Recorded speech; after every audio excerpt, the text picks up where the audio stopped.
जय नित्यानंद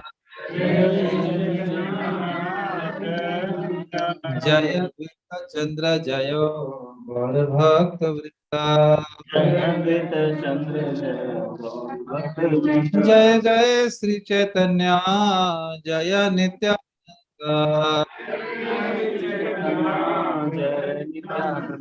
जय द्वैत चंद्र जय गौर भक्त वृंदा चंद्र जय गौर भक्त जय जय श्री चैतन्य जय नित्यानंद श्री चैतन्य जय नित्यानंद जय द्वैत चंद्र जय गौर भक्त वृंदा। चंद्र जय गौर भक्त वृंद। हम लोग आज श्री चैतन्य भागवत से, ये श्रीला वृंदावन दास ठाकुर जी के द्वारा रचित ग्रंथ है। ये बच्चों को या तो आप लोग भीमासुर की तरह गुफा में डाल के आ जाइए, नहीं तो 15 दिन की एक क्लास में बच्चे डिस्टर्ब करेंगे तो ये तो उचित नहीं है। तो मैं कैसे क्लास करूं? म्यूट कर दूं, म्यूट कर दें तो आती है। हरे कृष्ण।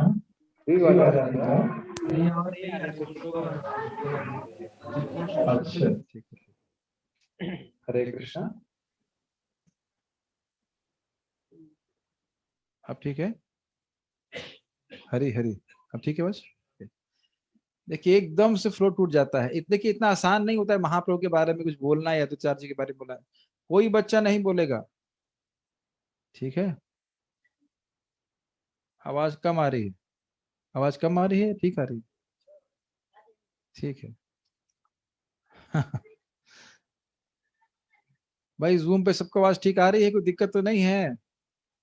हम बाद एक बार शुरू कर देंगे, उसके बाद हम बीच में नहीं रुकेंगे। यस यस बोल दिया, ठीक है, आगे बढ़ रहा है। चलो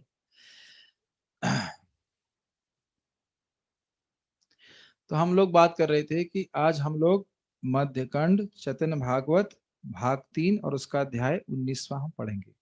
मध्यखंड का 19वां भाग है क्योंकि उसके तो कई भाग हैं, तो उसमें से 1 2 3 करके नंबरिंग की गई है। और एक इच्छा थी कि 18वें को भी पढ़ूंगा, उसमें महाप्रभु गोपी बन के नाच रहे हैं, वो हम आज नहीं कर रहे। हम लोग 19वें अध्याय को पढ़ रहे हैं। भगवान श्रीमन चैतन्य महाप्रभु के अद्वैत आचार्य जी के घर में जो लीला हुई उसका वर्णन हम कुछ सुनेंगे आज। कह रहे हैं, जय विश्वाम्भर सर्व वैष्णवेरा नाथ, भक्ति दिया जीवे प्रभु करो आत्मसात। मैं विश्वाम्भर भगवान की जय कर रहा हूँ जो सभी वैष्णवों के नाथ हैं, और अपनी भक्ति दे करके अपने सभी जीवों को अपना आत्मसात कीजिए, स्वीकार कीजिए।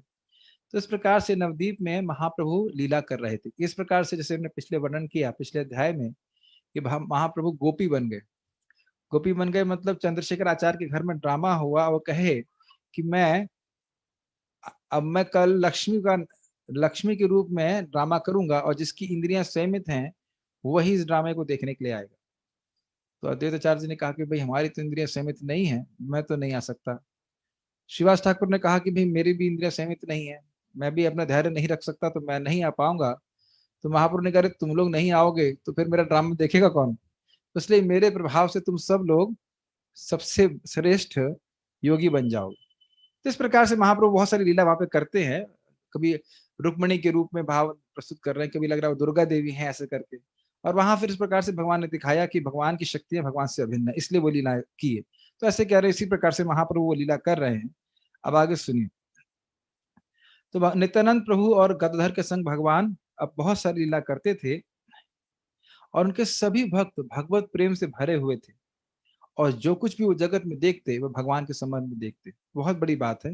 स्थावर जंगम देखे न देखे तार मूर्ति, सर्वत्र होए तार इष्ट देव स्फूर्ति। वो स्थावर वस्तुओं को देखता है जो चलने वाली, सॉरी जो नहीं चलती हैं। स्थावर और जंगम चलने वाली और न चलने वाली वस्तुओं को देखते हैं, लेकिन कृष्ण की स्फूर्ति होती है। इतनी आसान बात नहीं, लेकिन इस प्रकार से भक्त थे। वह लगातार कृष्ण प्रेम में रहते और उनको कोई बाह्य चेतना ही नहीं होती, और उनके पास केवल संकीर्तन के अलावा कोई सेवा नहीं करते। उन सभी में अद्वैत आचार्य सबसे ज्यादा आनंद में परिपूर्ण रहा करते थे। उनके अगाध गुणों को कुछ समझ नहीं पाता था। तो जो अद्वैताचार्य जी की महिमा है वह भगवान चैतन्य महाप्रभु की कृपा से केवल उनके अंतरंग भक्तों को ही समझ में आती है। जब अभी बड़ा रुचिकर है, जो विश्वाम्बर भगवान यानी कि भगवान चैतन्य महाप्रभु निमाय पंडित के रूप में रहते थे अपने गृहस्थ आश्रम में, तो उनको विश्वाम्बर कहते थे। आपको याद है हमने चैतन्य चरितामृत में पढ़ा था, उनके दो अलग अलग नाम थे, विश्वाम्बर और निमाय पंडित उनके गृहस्थ जीवन का नाम था, और फिर संन्यास का नाम हुआ चैतन्य महाप्रभु। तो अब वह जो बाह्य चेतना में रहते तो वह अपने आप को वैष्णव मानते, वैष्णवों को सम्मान करते और विशेष रूप से अद्वैताचार्य जी को सम्मान करते। बड़ी रोचक घटना है, समझ रहे हैं ना। बाह्य चेतना में महाप्रभु अपने आप को भक्त मानते, एक सामान्य जीवात्मा मानते और वैष्णवों का सम्मान करते। और अद्वैताचार्य जी सबसे वृद्ध वैष्णव थे, सर्वश्रेष्ठ वैष्णव थे, तो उनको स्पेशल रूप से सम्मान करते। लेकिन अद्वैताचार्य जी के मन में क्या था, चैतन्य रदास मुई चैतन्य रदास, चैतन्य रदास तारा सेवा के रदास, मैं तो भगवान चैतन्य महाप्रभु का दास हूँ। तो उनको बड़ा खराब लगता कि महाप्रभु उनको सम्मान करते। उनको बहुत दुख होता कि मुझे भगवान चैतन्य महाप्रभु मेरे स्वामी हैं, लेकिन मेरे सामने वो सब प्रणाम कर रहे हैं, मुझे सम्मान दे रहे हैं। उसके बाद क्या कहते हैं, जरा बंगाली सुनिए। निरवधि चोरा मोरे विडंबना करे, प्रभुत्व छाड़िया मोरा चरण से धरे। ये चोर, अद्वैताचार्य जी निमाय पंडित कह रही है, चोर लगातार मुझे परेशान करता है, मुझे श्रेष्ठ पद दे करके और मेरे चरणों के पकड़ करके। ये देखिए कितना, अगर बंगाली को समझते हैं तो बहुत मीठा लगता है। निरवधि चोर, भगवान चैतन्य महाप्रभु कह रहे हैं चोर है, ये धोखा दे रहा है और मुझे मेरे सम्मान देता है, जबकि मैं चाहता हूं कि मेरे को सेवक के रूप में स्वीकार करें। तो कहेंगे भाई कोई मान लो पूछे तो आप अगर आपके चरण पकड़ते हैं तो आप मत पकड़ने दो। तो कहते नहीं, ऐसा नहीं है, भगवान सब बहुत शक्तिशाली हैं, जब युवा हैं तो मैं वो जबरदस्ती मेरे चरणों को पकड़ लेते हैं और मेरा चरणों का रज ले लेते हैं इस प्रकार से। कौन बोल रहे हैं, अद्वैताचार्य। अब मेरे पास अपनी भक्ति की शक्ति के अलावा और कोई तरीका नहीं है, क्योंकि विश्वाम्बर को भगवान के रूप में भक्ति के अलावा कोई स्वीकार नहीं कर पाएगा। जिसके पास भक्ति होगी वही समझ पाएगा कि विश्वाम्बर भगवान, भगवान चैतन्य महाप्रभु कोई समान जीव नहीं अपितु स्वयं भगवान है। और जब मैं उनका इस प्रकार का मोह नष्ट कर दूंगा, किसका मोह, चैतन्य महाप्रभु का, तब मेरा नाम अद्वैत संघ के रूप में प्रकाशित होगा। इस प्रकार से महाप्रभु कह रहे हैं। अब जरा देखिए, ये बंगाली बोलता हूं उसकी। भृगुरु जिनियाश पाया छे चोरा, भृगु हो न शत शत शिष्य आछे मोरा। इस चोर ने भृगु को हरा दिया था और इस कारण से बहुत अहंकार में है, लेकिन बहुत सारे भृगु जैसे बहुत सारे मेरे 100 चेले घूमते रहते हैं। अब आप प्रश्न करेंगे कि भाई ये क्या बात आई। देखिए, अद्वैताचार्य जी ब्राह्मण हैं ही, भृगु नाम के एक ब्राह्मण हुए और उन्हें ये टेस्ट करना कि उनको दायित्व दिया गया कि ये निष्कर्ष निकालो कि भगवान कौन है। तो पहले गए ब्रह्मा जी के पास और ब्रह्मा जी से उनके पुत्र हैं भृगु मुनि, और बस कुछ बोले नहीं और दंडवत नहीं किया। तो ब्रह्मा जी को गुस्सा आ गया, तो भृगु मुनि समझ गए ये भगवान नहीं है। फिर अपने भाई के पास गए, शिव जी के पास। शिव जी उनके बड़े भाई हैं, उनको आलिंगन करने के लिए लगता है, हट हट, कभी नहाता है तू, यहाँ शमशान की राख पोत रखी है, मैं इतना शुद्ध ब्राह्मण नहा के आया, मुझे अपवित्र कर देगा। शिव जी को इतना क्रोध आया, यहाँ वाणी से अपराध किया। शिव जी को इतना क्रोध आया कि त्रिशूल लेके पीछे भाई मारने के लिए उसको भागे। फिर पार्वती जी को चरण पे गिरना पड़ा कि अरे नहीं नहीं, ब्राह्मण है और भाई है, छोड़ दीजिए, क्या दिक्कत। फिर वह भगवान विष्णु के पास गए और भगवान विष्णु लक्ष्मी जी के साथ अपने अंतःपुर में निवास कर रहे थे, और जा करके छाती पे लात मारी भगवान विष्णु, और बोला भी, शेषशाही, यह तो यहीं पास में ही, शेषशाही कारणशाही, शाही शाही सोते रहते हो आलसी कहीं के, कुछ काम भी करना है कि नहीं। तो वाणी से अपराध किया, प्रणाम नहीं किया, मन से अपराध किया और शरीर से भी अपराध किया। तो भगवान विष्णु तुरंत खड़े हो गए और उनके चरण को सहलाने लगे और कहने लगे, मेरा छाती बहुत कठोर है और आपका चरण कमल बहुत सॉफ्ट है, आपको कष्ट हुआ होगा, मुझे क्षमा कर दीजिए। तो फिर भृगु मुनि रोने लगे, कह लगे हाँ यही भगवान है, इनको इस जगत में किसी से कोई वस्तु की अपेक्षा नहीं है। तो कह रहे यहाँ तो आपने भृगु को हरा दिया, सॉरी हाँ भृगु को हरा दिया आपने, क्योंकि आपने बड़ी नम्रता प्रस्तुत करी है वो, लेकिन मैं आपको ऐसी नम्रता प्रस्तुत नहीं करने दूंगा। भृगु जैसे 100 चेले मेरे घूमते हैं। अद्वैताचार्य इस प्रकार से कह रहे। अगर आप थोड़ी सी बंगाली समझते तो बड़ा विनोद आएगा। कहते हैं भृगु जैसे मेरे 100 चेले घूमते हैं, मैं दिखाऊंगा आपको किस प्रकार से। अब कह रहे हैं क्या करोगे, तो कह रहे हैं कि मैं ऐसा कार्य करूंगा जिससे भगवान गुस्सा होंगे और मुझे अपने हाथों से पिटाई करेंगे। अब देखिए भक्तों की बात समझ में नहीं आती, कुछ है कि नहीं। कोई कहेगा अरे भाई हम तो चाहेंगे कि भगवान हमारे कृपा दृष्टि करें, ये करें वो करें, लेकिन चाहते हैं, अद्वैताचार्य जी कहते हैं जब तक मुझे सेवक नहीं मानेंगे, मेरी पिटाई नहीं करेंगे, तब तक मैं नहीं मानता मुझ पर कृपा करेंगे। तो ये बात कुछ कुछ नहीं समझ में आ रही तो आश्चर्य मत कीजिए, समझ में नहीं आता है। अद्वैताचार्य जी की महिमा अद्भुत है। तो कैसे उन पे क्रोध जागृत करेंगे, तो कहेंगे देखो चैतन्य महाप्रभु भक्ति की महिमा का प्रकाशन करने के लिए इस जगत में आए हैं। मैं जानबूझ करके भक्ति को हीन रखूंगा, प्रचार करूंगा। और क्या था, हमने चैतन्य चरितामृत में सुना था, आचार्य भक्ति संसनाथ।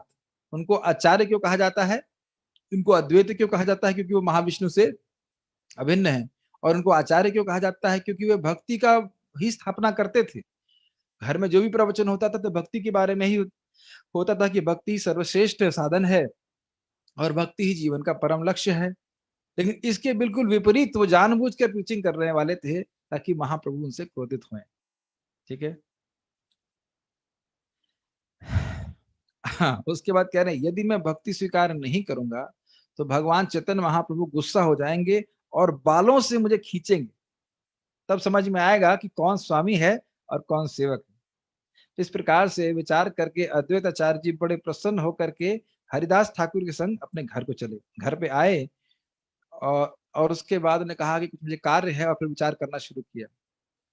अब वह उनको बहुत आनंद आ रहा था। आनंद इसलिए आ रहा था कि जान रहे हैं भगवान गुस्सा करेंगे और मेरी पिटाई करेंगे। और फिर ऐसे आगे पीछे झूमने लगे, बस आनंद में झूमने लगे कि आह अब समझ में आएगा, अब क्या देखता हूँ, अब उनकी पोल खुलने वाली है कि ये भगवान है और मैं सेवक हूँ। तो उन्होंने ज्ञान का गुणगान करना शुरू कर दिया।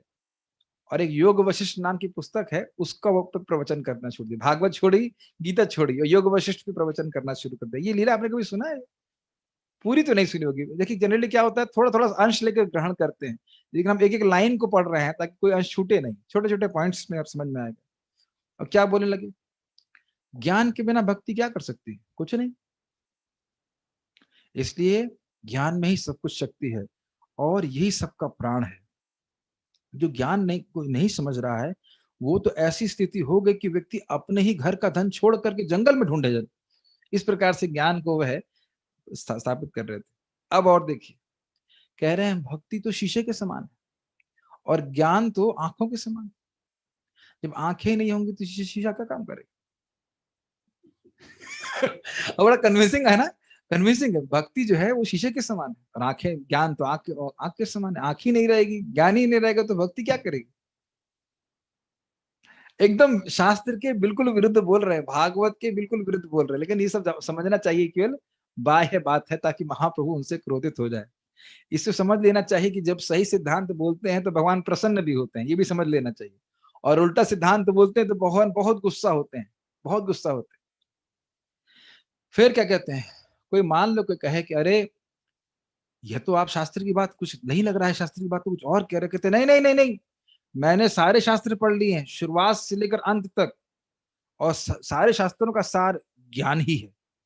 जबकि सारे शास्त्रों का सार क्या है, भगवान की भक्ति। लेकिन उल्टा पूरा प्रीचिंग कर रहे हैं, नहीं सारे शास्त्रों का सार क्या है, ज्ञान। हरिदास जी अद्वैताचार्य जी के बारे में जानते थे अच्छे से, तो वह तो केवल हंस रहे थे। ये क्या कर रहे हैं, मुझे समझ में आ रहा है कि क्यों कर रहे हैं ऐसा, लेकिन खूब जोर से हंसते। और जो अन्य जो भक्त हैं उनके लिए ये बहुत अच्छा है। भक्त जानते हैं कि अद्वैताचार्य जी बस ये चाहते हैं कि महाप्रभु उनको सेवक के रूप में उनसे बर्ताव करें, इसलिए वो खुश होते हैं। लेकिन जो अभक्त हैं वो उनकी बात मानना भी शुरू करते हैं। हाँ देखो अद्वैताचार्य जी कह रहे हैं कि ज्ञान श्रेष्ठ है, भक्तिहीन है, तो उनका तो नाश होगा इस प्रकार से। अब वो कहते हैं कि भगवान विश्वाम्बर तो कल्प तरु की तरह है, जो सबकी इच्छा पूर्ण करता है। तो महाप्रभु तो भगवान हृदय में है ही सबके। तो समझ गए कि अद्वैताचार्य जी क्या चाहते हैं, चाहते हैं कि मैं उनको अब सम्मान नहीं दूं, अभी तो मैं उनको सेवक के रूप में स्वीकार करूं। तो महाप्रभु भी देखिए आके क्या कर रहे हैं, बड़ा इंटरेस्टिंग है।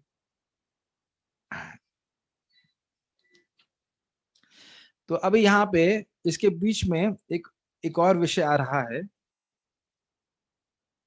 तो उसमें कह रहे हैं कि नित्यानंद प्रभु और महाप्रभु दोनों नवद्वीप में भ्रमण कर रहे थे और दोनों ही दो प्रकार के चंद्रमाओं की तरह दिख रहे थे।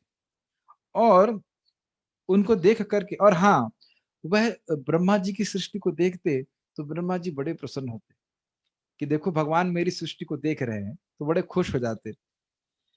और वहां ऊपर से देवता गण उनको देखते तो उनके मन में बहुत सारे विचार आते नित्यानंद प्रभु और चैतन्य महाप्रभु को देख करके। वो कहते, वो सोचते, अरे हमारा स्वर्ग तो पृथ्वी है और ये पृथ्वी स्वर्ग है।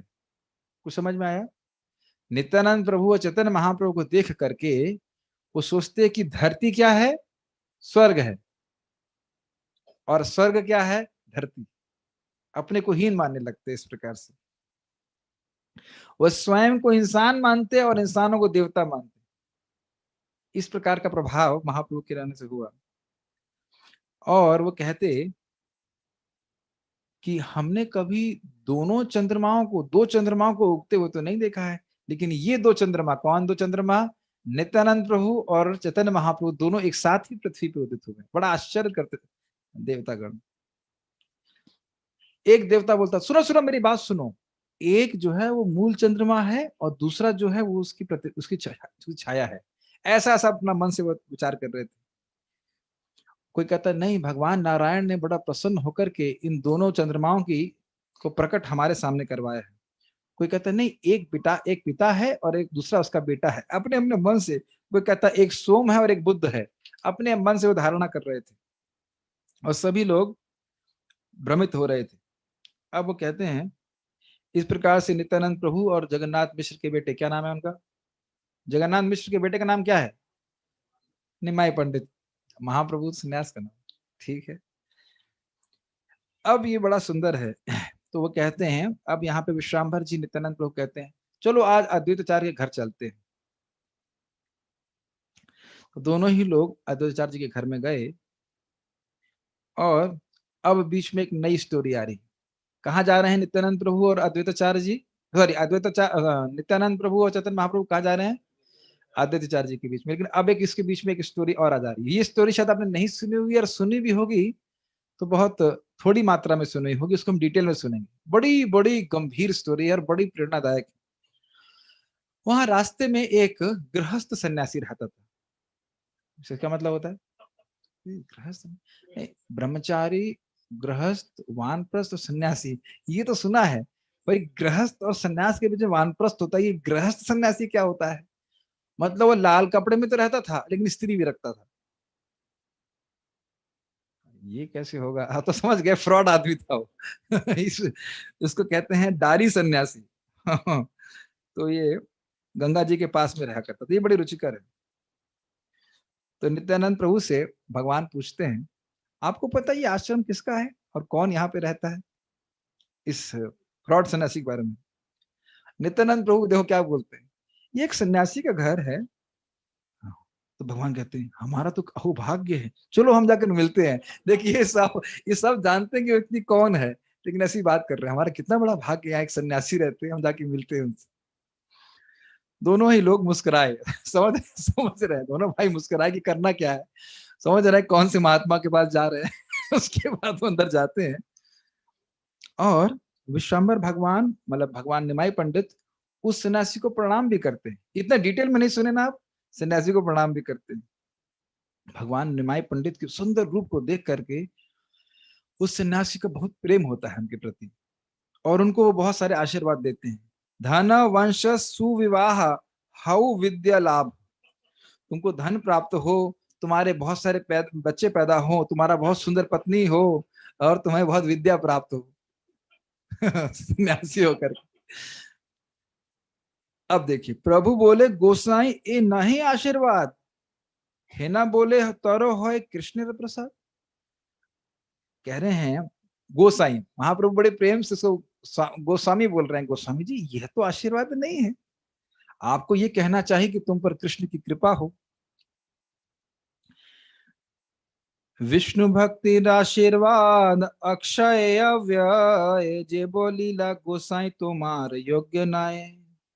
बहुत सुंदर बात देखिए, ऐसा लग रहा है कि साधारण सी कुछ लीला चल रही है, सिंपल स्टोरी चल रही है, लेकिन बहुत गंभीर शिक्षा प्राप्त हो रही है। कह रहे हैं महाप्रभु विष्णु भक्ति ही आशीर्वाद है। किसी को विष्णु भक्ति प्राप्त हो, कृष्ण भक्ति प्राप्त हो, यही सच्चा आशीर्वाद है। कभी कभी लोग साधुओं को बुलाते हैं, आप लोग तो डिवोटी हो, लेकिन कुछ लोग साधुओं को बुलाते हैं। जैसे हम गए थे गांव में, उनका ईंट का भट्टा था, तो बोले महाराज जी आप भी आ जाइए हमारे ईंट के भट्टे पे। हमने कहा मान लीजिए आपके भट्टे का भट्टा बैठ गया तो? दोबारा उसने नहीं बोला, दोबारा बोला भी नहीं कि आप आइए। प्राय लोग सोचते हैं कि साधु लोग आएंगे तो हमारी भौतिक संपन्नता बढ़ जाएगी। मतलब ऐसा है कि डॉक्टर साहब हमारा बुखार 101 है, आप आएंगे घर पे तो 103 हो जाएगा, अच्छा रहेगा। तो ये तो खैर नहीं होता है, लेकिन जो भी है। और ये क्यों ऐसा है? क्योंकि अक्षय है, कभी क्षीण नहीं होती। जितनी भक्ति कर रहे हैं वो हमेशा हमेशा के लिए रहती है, और अव्यय है, कभी क्षीण नहीं होती, हमेशा बढ़ती जाती है। तो जिस प्रकार से आपने ये आशीर्वाद दिया कि मेरा विवाह हो और मेरे बच्चे हो इत्यादि, ये आपको उचित नहीं लगता है। ये निमाय पंडित गोस्वामी को कहते हैं बड़े नम्र भाव से। हासिया सन्यासी बोले पूर्वे यशु नीला, साक्षात हर आजी निदान पाइला। तो वो जो सन्यासी थे, तथाकथित सन्यासी, वो मुस्कुराए और कहा जो मैंने पहले सुना था अब वो मैंने साक्षात देख लिया। क्या देख लिया आपने? अगर लोगों को सुनिए, भाला से बोली ते लोग ठेंगा लैया धाय, ए वे प्रपुत्र से ही मत व्यवसाय। अरे लोगों को अच्छी अच्छी सलाह दो तो लोग डंडा लेके मारते हैं। कौन बोल रहा है? सन्यासी बोल रहा है, अच्छी खासी तुमको मैंने आशीर्वाद दिया, वरदान दिया, और तुम मुझको शिक्षा दे रहे हो। ये ब्राह्मण के पुत्र का व्यवहार ऐसा ही है। अच्छा खासा वरदान दे रहा हूं, कह रहा विष्णु भक्ति दो, विष्णु भक्ति दो। क्या आपने वरदान दे दिया है? अब देखिए क्या कह रहे हैं। अगर किसी व्यक्ति को धन प्राप्त नहीं होता है ना, वो कह रहे हैं कि मैंने देखो कृपा करके इसको धन का वरदान दिया और इसकी सराहना ना करके ये मुझ में ही दोष निकालता है। अब ये बताइए, स्वाभाविक लौकिक दृष्टि से बोल रहा है। पहले सन्यासी बोलता है अरे ब्राह्मण के पुत्र, तुम मेरी निंदा क्यों करते हो? देखो, अगर कोई व्यक्ति, जरा बंगाली सुनिए। पृथ्वी ते जन्मिया ये ना कैला विलास, जिसने पृथ्वी पे जन्म लिया और भोग विलास नहीं किया। उत्तम कामिनी यार न रहिला पास। अगर उसके पास उत्तम स्त्री नहीं रही, सन्यासी बोल रहे हैं, यारा धन नहीं तारा जीवन है की काज। जिसके पास धन नहीं है उसका जीवन धारण करने का क्या फायदा?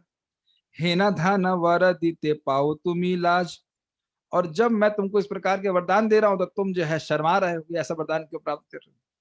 तो इस प्रकार के सन्यासी भी घूमते हैं, महाप्रभु के समय भी घूमते थे और आजकल भी घूमते हैं। कहते हैं कि कृपा कहाँ छुपी है? शराब की बोतल में छुपी हुई। बताओ। तो ये परंपरागत दारी सन्यासी ही रहे होंगे, उन्हीं की परंपरा में आए होंगे। अब देखो, ये बात जो बोल रहे हैं वो हमारे माता पिता प्राय बोलते ही हैं। हैलावा विष्णु भक्ति तोमार शरीरे, धन बिना की खाई बे तह कहा मोरे। अरे भक्ति लेके क्या करोगे? धन नहीं रहेगा तो खाना कैसे खाओगे? ये तो आप प्राय सुनते ही ना, अरे भक्ति हरे कृष्णा करते रहोगे तो तुम्हें खाने कौन देगा? तो इस प्रकार के सन्यासी के वचनों को सुन करके भगवान मुस्कुराए और उत्तर दिया, और अपने ऐसे किया, हे भगवान ये क्या बोल रहा है? समझ रहे हैं? अपने माथे पे अपने हाथ को ऐसे रखते हैं ना, कि सुनते हैं कि भाई क्या क्या ये सन्यासी बोल रहा है। तो बोले, और इस प्रकार से महाप्रभु ने दिखाया कि व्यक्ति को भक्ति करते हुए भौतिक आशाओं की, भौतिक अभिलाषाओं की आशा नहीं रखनी चाहिए, भगवान से भक्ति ही मांगनी चाहिए। अब उसके बाद क्या कह रहे हैं, देखो सन्यासी गोसाई सुनिए, जो हमारा कर्म है वह हमको खाना ही पड़ेगा। अब आगे ना शिक्षा है तो बहुत सीधी सीधी बात, लेकिन एकदम शिक्षा बहुत स्पष्ट है कि जिसका जो कर्म है वो उसको स्वीकार करना ही पड़ेगा। कुछ भी नहीं करेगा तो भी प्राप्त होगा। जिस प्रकार से हमारे जीवन में कष्ट आते हैं तो कष्टों के लिए भी हम लोग प्रयास करते हैं, प्रार्थना करते हैं, आते हैं कि नहीं? अभी तो उनका प्रतिकार करना चाहते हैं, फिर भी वो कष्ट आते हैं कि नहीं? उसी प्रकार से भौतिक सुख भी अपने आप प्राप्त हो जाएगी। ये बात लोग समझते नहीं है। और इस संबंध में शास्त्र बोलते भी हैं, माधाव माधाव माधाव, भागो मत भागो मत भागो मत। अगर भागने से ही धन प्राप्त हो जाता तो कुत्ता कहीं भी चलता है तो भाग के ही चलता है। देखा आपने कभी? नहीं देखा है तो अब देख लीजिएगा जाकर के, कुत्ता कहीं भी जाएगा आराम से पैदल नहीं चलता है, भाग के ही जाता है। लेकिन पहनने के लिए चड्डी भी नहीं होती उसके पास, नहीं होती ना?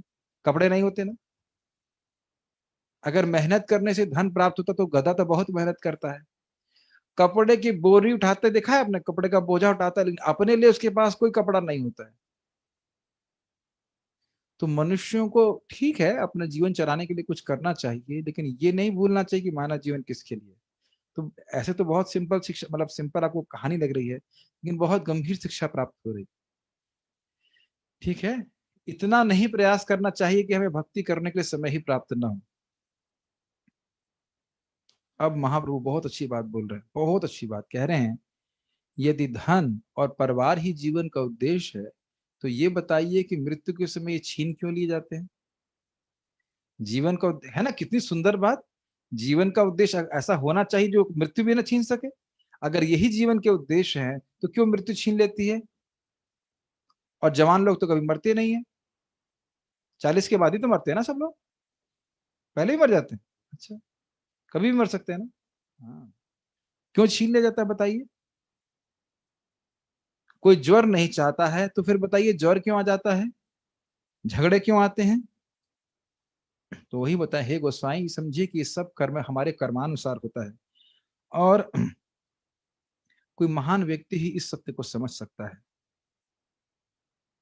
बहुत अद्भुत बात है। अब जरा देखिए महाप्रभु क्या शिक्षा कहते हैं। क्या तो कोई कहता है नहीं, देखिए वेद तो कहते हैं कि ये यज्ञ करो और स्वर्ग की प्राप्ति करो, लेकिन क्या उद्देश्य है? ये जो शिक्षा वेद की है ये केवल मूर्खों के लिए है, जो वेदों के मुख्य प्रयोजन को नहीं समझते। और वेदों का मुख्य प्रयोजन है कि हम अपने संबंध को भगवान से समझें, उसके अनुसार कार्य करें, भगवान के प्रति प्रेम प्राप्त करें और भगवान के पास हमेशा हमेशा के लिए चले जाए। लेकिन मूर्ख लोग इस बात को न समझकर ये सोचते हैं क्या है कि वेदों का उद्देश्य क्या है, स्वर्ग प्राप्ति करना। अब ये देखिए शिक्षा दे रहे हैं, कह रहे हैं कि लोग भौतिक सुख चाहते हैं और वेद भी इस प्रकार की उनको शिक्षा देते हैं जिससे उनकी उनकी मानसिकता को देखते हुए कि तुम ये कार्य करोगे, ये कर्म कांड करो, इसके तुम्हारा तुम्हारा तुमको भौतिक सुख प्राप्त हो जाएगा। उदाहरण दे रहे हैं, गंगा जी में स्नान करने से और भगवान का नाम उच्चारण करने से व्यक्ति को धन और पुत्र प्राप्त होते हैं, और इस कारण से लोग इन सब क्रियाओं में नियोजित होते हैं।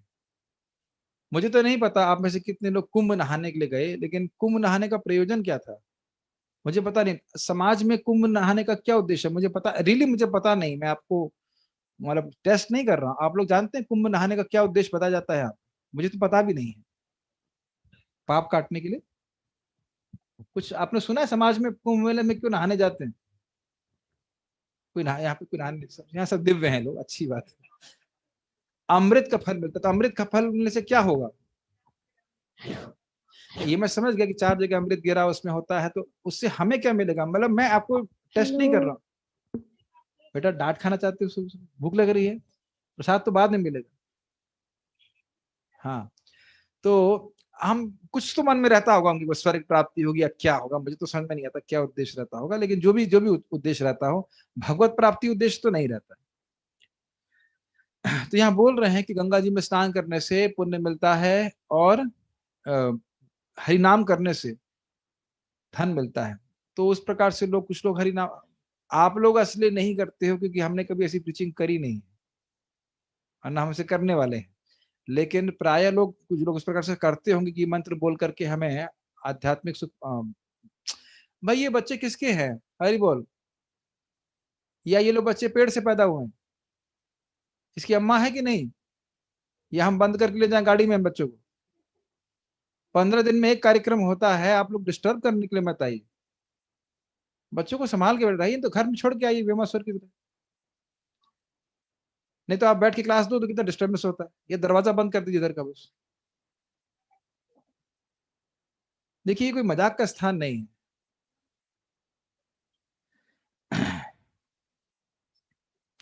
लेकिन तो फिर कहेंगे वेद ऐसा बोलते क्यों कहते हैं कि जो व्यक्ति गंगा जी में स्नान करेगा, भगवान का नाम उच्चारण करेगा, तो धीरे धीरे वो शुद्ध हो जाएगा, फिर आगे आकर के भगवान की भक्ति में भी भक्ति को प्राप्त होगा, इसलिए वेद इस प्रकार से बोलते हैं। तो जो मूर्ख लोग हैं वो वेद का प्रयोजन ना जान करके भक्ति को भोग के लिए उपयोग करते हैं। तो ये सब बातें महाप्रभु क्यों कह रहे हैं? मूल बात जो महाप्रभु ने कही वो ये थी कि भक्ति ही अक्षय अव्यय आशीर्वाद है गोस्वामी, ये बात चल रही है, समझ पा रहे हैं?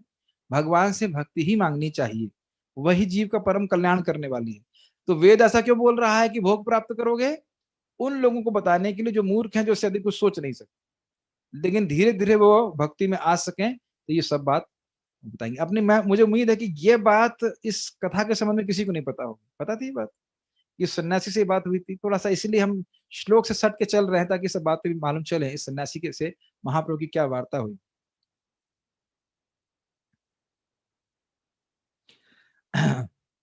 उसके बाद वो कहते हैं कि हे गोसाई समझिए, इस जगत में ना तो कुछ अच्छा है ना तो कुछ बुरा। अगर कुछ अच्छा है तो है भगवान श्री कृष्ण की भक्ति ही, इसके अलावा और कुछ अच्छी वस्तु है नहीं। तो उस सन्यासी को शिक्षा देने के माध्यम से महाप्रभु ने पूरे जगत को शिक्षा दिया। जो भी महाप्रभु कहते हैं वो परम सत्य है, लेकिन जो मूर्ख लोग हैं वह समझ नहीं पाते और उनकी बात को समझ नहीं पाते। जब उनकी बात को महाप्रभु ने सुना, फॉलो कर पा रहे मैं क्या कह रहा हूँ? जब उनकी बात को महाप्रभु की बात को सुना तो सन्यासी मुस्कुराया, कहा मुझे लगता है ये ब्राह्मण पागल हो गया है। और कैसे पागल हो गया? किसी ने इसका दिमाग भ्रमित कर दिया है। शायद आप लोगों के बारे में जो भक्ति कर रहे हैं यही विचारधारणा होगी ना कि इस्कॉन वालों ने तुम्हें पागल कर दिया। एक स्टूडेंट की टीचर पहली बार इस्कॉन आ रही थी, तो बता रही थी कि उनके परिवार वाले उनको चेतावनी दी थी, देखो भाई वृंदावन जाना, इस्कॉन वालों के चक्कर में नहीं पड़ना। एज इफ हम लोग पागल हैं। और इसीलिए प्रचार की बहुत जरूरत है। कुछ लोग सोचते हैं कि इस्कॉन वालों को कुछ ज्ञान ही नहीं है, और अपितु हम तो ये देखते हैं कि जब हम कुछ ज्ञान बताने लगते हैं तो सबके लोगों के ऊपर से चली जाती है बात। जो शास्त्र हमारे इस्कॉन के पास है, चैतन्य चरितामृत, भागवतम जो प्रभुपाद ने दिया है, उसको सामान्य लोग तो कल्पना भी नहीं कर सकते कि ऐसा आध्यात्मिक ज्ञान किसी संस्था में हो सकता है। जितनी पढ़ाई इस्कॉन में होती है वस्तुतः और कोई संस्था नहीं पढ़ाती। किसी संस्था में चले जाइए, ये पूछ ले जीवन का उद्देश्य क्या, यह भी नहीं पता होगा प्रामाणिक रूप से। मनगढ़ंत तरीके से तो कुछ भी हो सकता है। तो खैर जो भी है, यहाँ पे महाप्रभु ने शिक्षा दी। तो आप में से कोई बता सकता है कि महाप्रभु ने उस सन्यासी के द्वारा पूरी जगत को क्या शिक्षा दिया? अगर आप फॉलो कर पाए मैंने क्या बोला, क्या शिक्षा दी? सब भूल गए कि किसके बारे में, किस इतना बता दीजिए किसकी लीला चल रही है? नित्यानंद प्रभु की। नित्यानंद प्रभु की, नित्यानंद प्रभु महाप्रभु दोनों की। किससे बात कर रहे हैं? सन्यासी से, गृहस्थ सन्यासी से। यस, गृहस्थ सन्यासी से। और उस बात के द्वारा क्या स्थापित करना चाहते हैं? हाँ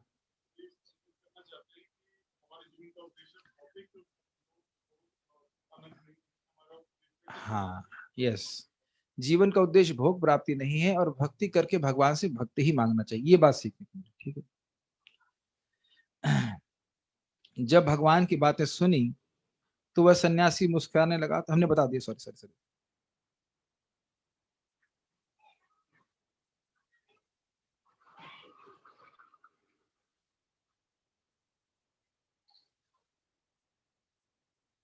ये क्या लिखा हुआ है? It appears the sannyasis bird is Brahmana's boy. ओ अब निमाई पंडित के साथ में कौन है? नित्यानंद प्रभु। तो उनके उनकी ओर देख करके वो सन्यासी बोलता है, लगता है इस सन्यासी ने इस ब्राह्मण के लड़के का दिमाग खराब कर दिया, और इसी कारण से उसको इधर उधर लेके जा रहा है। एनीवेज, सन्यासी कहता है समय आ गया है कि मैं इस बच्चे के सामने मूर्ख मूर्ख दिखूं। उन्होंने कहा, अरे मैं अयोध्या घूम के आया, मथुरा गया, हरिद्वार गया, बद्रिकाश्रम गया, मैं सारे गुजरात, काशी गया, विजयनगर और श्रीलंका, जितने जितने पवित्र स्थान गए सब गया, लेकिन मैं नहीं समझ पाया कि अच्छा क्या है बुरा क्या है। समझने कटाक्ष कर रहा है, मुझे तो नहीं पता है ना अच्छा बुरा क्या है। अब ये बच्चा समझाएगा मुझे, वो बच्चा समझाएगा जो भी माँ के स्तन से दूध पीता है। सुना है आपने ये सब बातें? अपने पिताजी को कुछ हरि नाम कुछ बारे में बताओ, को अरे हमारे सामने तुम अब, हाँ, जो भी हमारे सामने पैदा हुआ हमको बता रहा है, ऐसा करके बोलते। तो इसी प्रकार से वे निमाई पंडित के बारे में बोलने लगे। नित्यानंद ने मुस्कुरा के कहा, गोसाई, अरे बच्चे से आर्गुमेंट करने की क्या जरूरत है, आप कहाँ बच्चे से विवाद कर रहे हैं, मैं आपकी महानता समझता हूँ। नित्यानंद प्रभु बहुत मस्ती करते, आप इसके अपराधों को क्षमा कर दीजिए। जब उस सन्यासी ने अपना गुणगान सुना तो वह बहुत प्रसन्न हुआ और तुरंत ही उन दोनों को अम, खाने के लिए निमंत्रित किया। तो नित्यानंद ने कहा कि हमें तुरंत अभी कहीं जाना होगा, हमारा कुछ काम है, आप हमें कुछ दे दीजिए और उसको हम खा लेंगे रास्ते में स्नान करने के बाद। तो सन्यासी ने कहा, आप यहीं स्नान कर लीजिए, कुछ खाइए और थोड़ा सा जब आपको अच्छा लगे तो फिर आप यहाँ से जाइए। तो उन्होंने कहा कि वो दोनों प्रभु, नित्यानंद प्रभु और चैतन्य महाप्रभु, पतितों का उद्धार करने के लिए गए ही अवतरण लिए थे, इसलिए उनने उस सन्यासी के घर में रुकना स्वीकार किया। अपने यात्रा से वह जो जो क्लांति थी, जो थकान थी, उसको दूर किया, गंगा जी में स्नान करके आए और फिर वह दोनों भाई उसके घर में आके बैठे कुछ फल खाने के लिए। पहले जो उन्होंने फल दिया था, दूध दिया था और कटहल दिया था भगवान को, उन्हें भगवान कृष्ण को अर्पित किया और फिर सन्यासी के सामने ग्रहण करने लगे। लेकिन वो सन्यासी दारू पीता था। अरे बाप रे, स्त्री तो रखता भी था और दारू भी पीता था। और दारू पी रहा था और उसने नित्यानंद प्रभु को कुछ इशारा किया और इस प्रकार से कहा, हे श्रीपाद, श्रीपाद मतलब नित्यानंद प्रभु, क्या मैं आप लोगों के लिए थोड़ा सा आनंद लेके आऊं? आप लोग जैसे अतिथि मुझे कैसे प्राप्त हो सकते हैं, तो आपको लोगों को आनंद तो थोड़ा देना ही पड़ेगा। अब नित्यानंद प्रभु तो पूरा भारत भ्रमण करके आए थे, उन्हें पता था कि आनंद का मतलब क्या है। तो वो समझ गए कि ये सन्यासी तो है दारूबाज। ठीक है। तो बार बार सन्यासी कहता, थोड़ा आनंद लेंगे, थोड़ा आनंद लेंगे आप। तो नित्यानंद प्रभु कहते हैं, हम लोग अब चलते हैं। हम लोग अब चलते हैं, हम लोग चलते हैं। तो उनके एकदम कामदेव जैसे सुंदर रूप को देखकर, नित्यानंद प्रभु और महाप्रभु के रूप को देख करके उनकी पत्नी भी बहुत आकर्षित हुई, गृहस्थ सन्यासी की पत्नी। तो उनके पत्नी कहती हैं, आप उनको भोजन ग्रहण करने दीजिए, आप उनको क्यों परेशान कर रहे हैं? अब भगवान चैतन्य महाप्रभु कहते हैं, ये क्या आनंद है जो सन्यासी हमको देना चाहता है? नित्यानंद प्रभु ने कहा, ये हमको दारू देना चाहता है। ओह! महाप्रभु तुरंत भगवान विष्णु का स्मरण किए, हाथ धुला और भाग गए वहां से तुरंत। और उसके बाद दोनों ही भगवान गंगा जी में कूद गए और उसके बाद अद्वैत आचार्य जी के घर में चले गए। तो आप समझ रहे हैं सारी घटना कैसे आई? ये सब अद्वैत आचार्य जी के घर में जा रहे हैं दोनों, और बीच में इस गृहस्थ सन्यासी के यहाँ पे गए। अब एक बहुत गंभीर शिक्षा है।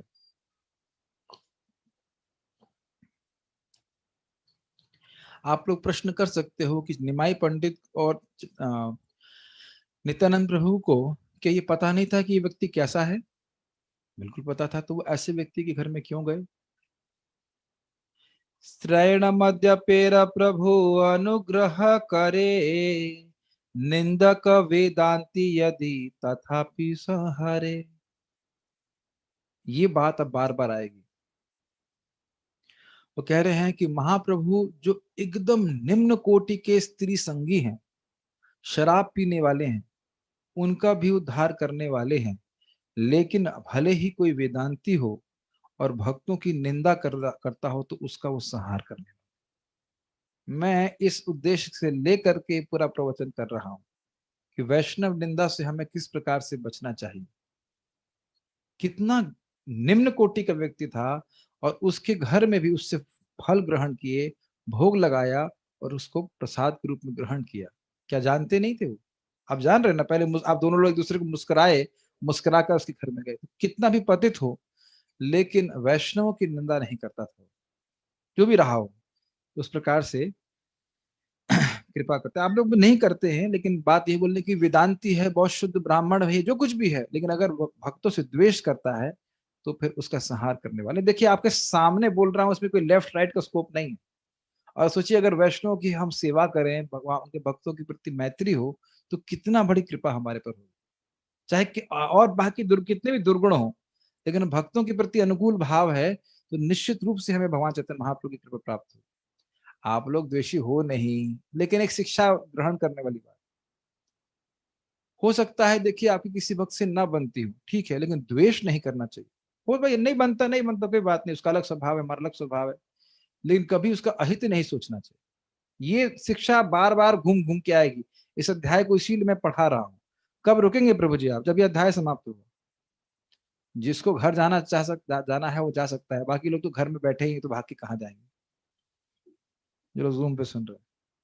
तो लगेगा बहुत सिंपल बात है, आज मैं कोई संस्कृत नहीं बोल रहा हूँ, आज कुछ अलग अलग एंगल से नहीं देख रहा हूँ, लेकिन ये शिक्षा बहुत अद्भुत है जो हमारी भक्ति के लिए बहुत ज्यादा उपादेय है, इसलिए हम सीख रहे हैं। ये बात भी आपने शायद से कभी सुनी नहीं होगी ना, इसीलिए मैं चैतन्य भागवत शास्त्र को रख करके सामने बोल रहा हूँ।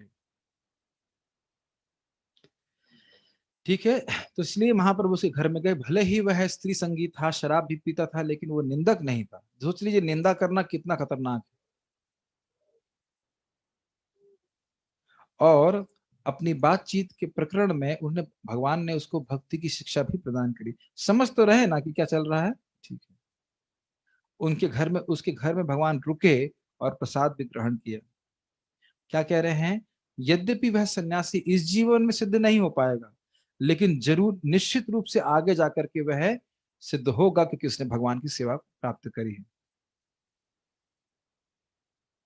लेकिन जो निंदा करता है वह कभी सिद्धि को प्राप्त नहीं कर पाएगा। आप समझ रहे हैं कि जीव को संयमित करना कितना मुश्किल है और कितना महत्वपूर्ण है, कितने फायदेमंद है। बहुत बहुत। आप डिप्रेस तो नहीं हो रहे। मैं डिप्रेस करने के लिए नहीं आया हूँ, मैं खाली बोल रहा हूँ कि हमें पकड़ना चाहिए कि हमारी भक्ति में कहाँ लीकेज पॉइंट्स हैं। लीकेज पॉइंट कहाँ से लीक हो जाती है भक्ति, तो हमारी कम भक्ति में प्रगति होती है। बहुत ऐसे लोग जो वैष्णवों की निंदा करते हो, कदापि हमें उनका संग नहीं करना चाहिए, कभी भी नहीं। स्पेशली लोग जो स्वयं भक्ति नहीं करते हैं, वो भक्तों की महिमा कभी नहीं समझ पाएंगे।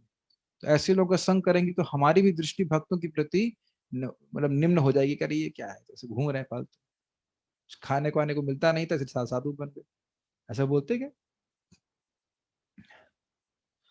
तो इसलिए वहां पे कह रहे हैं कि इसी कारण से, बहुत गंभीर बात है जो महाप्रभु के बारे में थोड़ा जान रहे हैं, इसी कारण से जो अभक्त सन्यासी हैं वो कभी भगवान का दर्शन प्राप्त नहीं कर सकते। और उसका प्रमाण क्या है? काशी के मायावादी। सुन रहे थे आप लोग? काशी के मायावादी, महाप्रभु उसी संप्रदाय में सन्यास लिए, और वो बड़े शुद्ध तथाकथित रूप से शुद्ध जीवन जी रहे थे वो सन्यासी, लेकिन महाप्रभु कभी उनका दर्शन करने के लिए भी नहीं गए। और यहाँ देख रहे हैं कितना पापी व्यक्ति है, लेकिन फिर भी उसके पास गए, क्योंकि वो वैष्णव की निंदा कभी नहीं करता था। ये हम सभी लोगों से इससे शिक्षा लेनी चाहिए। भले हम लोग समानता किसी से द्वेष नहीं करते, लेकिन वैष्णवों के प्रति सेवा भावना बढ़े और उनका सम्मान की भावना बढ़ेगी, तो तुम्हारी भक्ति बहुत बढ़ जाएगी। नहीं तो हम यही जज करते हैं, ये तो उतना अच्छा भक्त नहीं लगता मुझे, ये है लेकिन इसमें कुछ कमी है, यही तो सोचते हैं। इसी कारण से तो हम लोग, अब भाई ये डिस्को लाइट के चालू होगा, इसको बंद कर दीजिए। ठीक है, सारे प्रश्न मैं बाद में लूंगा, अभी आप लोग श्रवण कीजिए पूरा। अब जान ही रहे हैं कि काशी में जब महाप्रभु गए थे तो उन सन्यासियों से नहीं मिले थे। जब सन्यासियों ने वहां पर सुना था कि महाप्रभु आए हैं, तो उन्हें सोचा था कि महाप्रभु को देखेंगे। और वह वेदांत में बहुत पारंगत भी थे, तपस्या भी करते थे, पूरा जीवन वो काशी में रहे, यानी धामवास किए, और बहुत प्रसिद्ध भी थे। लेकिन उनका सारे दोष, सारे गुण, एक दोष से वह खत्म हो गए, और वो क्या था कि वह वेदांत तो पढ़ाते, लेकिन यह नहीं बताते कि वेदांतों का सार है वह भगवान विष्णु की भक्ति है। ये बहुत इंपॉर्टेंट बात है। तो यानी इसको समझ लेना चाहिए कि जो व्यक्ति प्रचार करता है कि भगवान विष्णु की भक्ति सर्वश्रेष्ठ है, ये भगवान को प्रसन्न करता है। ये बात भी इस अध्याय से सीख रहे हैं। और इस कारण से भगवान जो परमात्मा है, गौरांग महाप्रभु, वो काशी में रहते हुए भी किसी भी सन्यासी के पास नहीं गए, ना कि उनको दर्शन भी नहीं दिया। बाद में दिए थे जब उनके भक्त उनसे प्रार्थना करते हैं कि उनका उद्धार कीजिए। ठीक है। वह रामचंद्रपुरी के घर में रहते 2 महीने तक, लेकिन एक बार भी किसी सन्यासी से नहीं मिले। और उसके बाद वो मथुरा चले जाते हैं, वृंदावन आते हैं, फिर जब लौट के आते हैं तब उनका उद्धार करते हैं। ठीक है। ये बहुत गंभीर बात है। सर्वबुद्धि हरिले का एका निंदा पाप, पाछे ओ कहार चिते न जन्मिला ताप। उनकी जितनी भी बुद्धि थी, देखो तपस्या करने से, शुद्ध जीवन जीने से बुद्धि कितनी अच्छी हो जानी चाहिए, है कि नहीं? लेकिन महाप्रभु साक्षात विद्यमान है और वो कभी उनसे मिलने के लिए भी नहीं गए। कभी सोच, अब कभी इसमें देखिए हम लोग पढ़ के आगे निकल जाते हैं, मालूम मालूम चले कि यही पास में 2 किलोमीटर दूर पे महाप्रभु है, तो आप टीवी देखेंगे, क्या सीरियल क्या आया है, आप बताइए, विचार कीजिए। कभी आपने सोचा नहीं ना, काशी में ही महाप्रभु हैं, महाप्रभु मिलने नहीं आ रहे हैं, तो क्या ये महाप्रभु की शरण में नहीं जा सकते थे? लेकिन क्योंकि वैष्णवों की निंदा करते, भक्ति का अपमान करते, तो इसलिए ऐसी बुद्धि ही प्राप्त नहीं हुई कि मुझे भगवान के चैतन्य महाप्रभु की शरण में जाना चाहिए, भगवान विष्णु है। बाकी सारे भक्त जान रहे हैं कि नहीं जान रहे? ये बहुत बड़ा प्रभाव होता है। अपराध करने से व्यक्ति के शुद्ध बुद्धि प्राप्त नहीं होती। जब जप अच्छे से करते हैं, भक्ति करते हैं, तो अपने आप हृदय शुद्ध होता है, हमें भगवान शुद्ध बुद्धि देते हैं, समझ में आ जाता है कि हमें क्या करना चाहिए जीवन में। कुछ बातें डरावनी लगती होंगी, लेकिन डरावनी नहीं है, ये उपादेय शिक्षा है हमारे लिए कि हमें किस प्रकार से जीना चाहिए। और उन्होंने कोई दुख भी प्रस्तुत नहीं किया। 2 महीने के लिए ठीक है भाई, चले गए। महाप्रभु, महाप्रभु का दर्शन नहीं हुआ, 2 महीने रहे, महाप्रभु का दर्शन नहीं हुआ, महाप्रभु चले गए वहां से, और फिर भी उन्हें कोई दुख नहीं हुआ। तो ये उनके अपराध के कारण इस प्रकार से हो रहा था।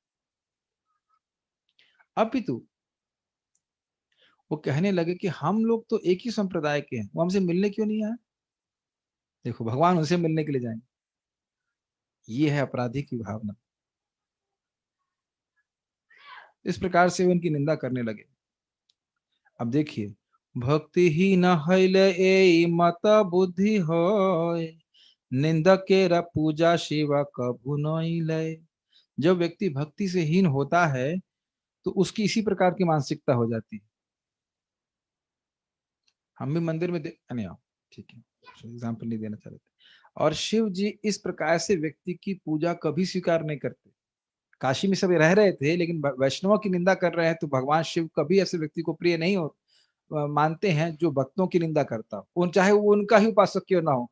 उदाहरण तो आप भागवत में ही देख चुके हो, जड़ भरत को मारने के लिए लेके जा रहे थे कि नहीं, और दुर्गा माता प्रकट हो जाकर के, दुर्गा नहीं काली माता प्रकट होकर अपने ही चेलों को मार दिया, जड़ भरत को बचा लिया। तो जो भगवान विष्णु के भक्तों से द्वेष करता है, वह देवक चाहे देवता का उपासक भी क्यों ना, वो देवता उससे प्रेम नहीं करते। जैसे रावण की पूजा, सॉरी, रावण ने शिव जी की पूजा करी, लेकिन वो भगवान से द्वेष कर रहा था, तो उसके मारने की मीटिंग में कि कैसे मारा जाए, शिव जी भी थे, अपना ही भक्त था, लेकिन मीटिंग में बैठे हुए थे कि भाई इसको किसको कैसे समाप्त किया जाए।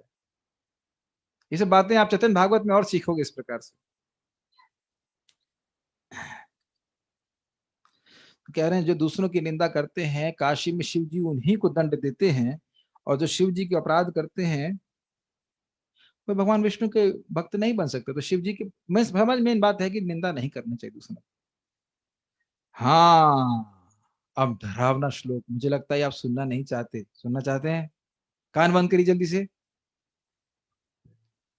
सबार करीबे गौर सुंदर उद्धार, व्यतिरिक्त वैष्णव निंदा का दुराचार। गौरांग महाप्रभु सभी का उद्धार करेंगे, माता जी, प्रभु जी, बच्चा जी, बुढ़ा जी, सबका, लेकिन एक व्यक्ति का नहीं करेंगे जो वैष्णवों की निंदा का दुराचार करता है। और कोई दुर्गुण नहीं, बस इस पे फोकस करिए कि हमें वैष्णवों की निंदा नहीं करनी चाहिए। खत्म। अब आप लोग कहोगे प्रभु जी आप अपने आचरण को फॉलो नहीं करते हो। अभी आप कार में 2 भक्तों के बारे में चर्चा कर रहे थे कि वो लोग सेवा नहीं करते हैं, हमें क्या करना चाहिए, और आप उनको डांट रहे थे, तो क्या ये निंदा है? नहीं। सेवा नहीं करेंगे तो माया में गिरेंगे, इस कारण से आउट ऑफ कंसर्न ये बोला जा रहा है, अच्छा नहीं लग रहा था।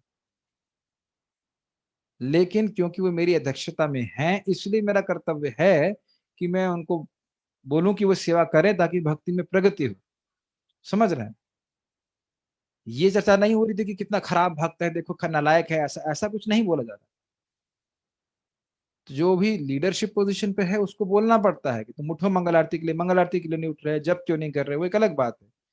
लेकिन निंदा का अर्थ है कि दोष नहीं है, लेकिन दोष रच रच करके दोष निकालना। ये समझते हैं इसका नंबर, ये बात है। तो उन्होंने, आप देख ही सकते हो प्रत्यक्ष रूप से कि एक गृहस्थ सन्यासी, झूठे सन्यासी क्या खाया, रहे, स्नान किया, लेकिन ऐसे वेदांती सन्यासी जो बहुत तपस्या में आगे बढ़े थे, उनको अपना दर्शन तक भी नहीं महाप्रभु ने दिया। तो ये महाप्रभु के जीवन से हम बहुत बड़ी शिक्षा प्राप्त कर रहे हैं।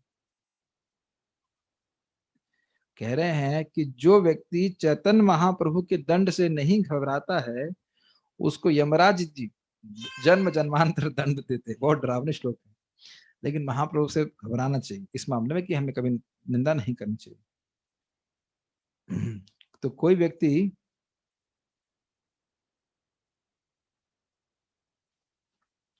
कह रहा है कि वो गौरांग महाप्रभु जिनकी स्तुति ब्रह्मा जी, शिव जी, अनंत और कमल यानी कमला यानी कि लक्ष्मी जी भी करती हैं, उनके गुणगान के प्रति किसी की आसक्ति नहीं हुई, तो उसके वेदांत पढ़ने से क्या फायदा, व्यर्थ है।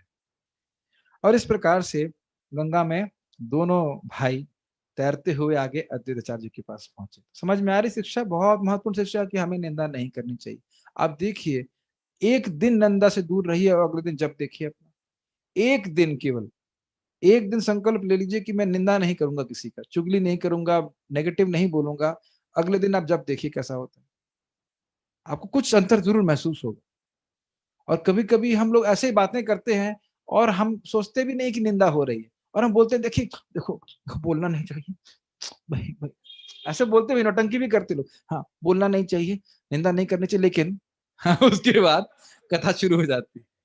महाराज जी बड़ा विनोद करते, कहते हैं कुछ लोग जब तक ब्रेकफास्ट करने के बाद दो चार लोग भक्तों की निंदा ना करें, भक्तमाल ना करें, तो उनका खाना हजम नहीं होता। जैसे हम लोग हिंगोली खाते हैं, कुछ ऐसे खाते हैं, खाने के बाद हिंग बट्टी, दो चार भक्तों की निंदा ना हो, जब प्रसाद साथ पाल लिया, आप थोड़ा शक्ति आ गई, तो आप दो चार लोगों की बुराई जब तक नहीं करेंगे, तब तक लगेगा नहीं कुछ आज जीवन में हमारा सार्थकता हुई।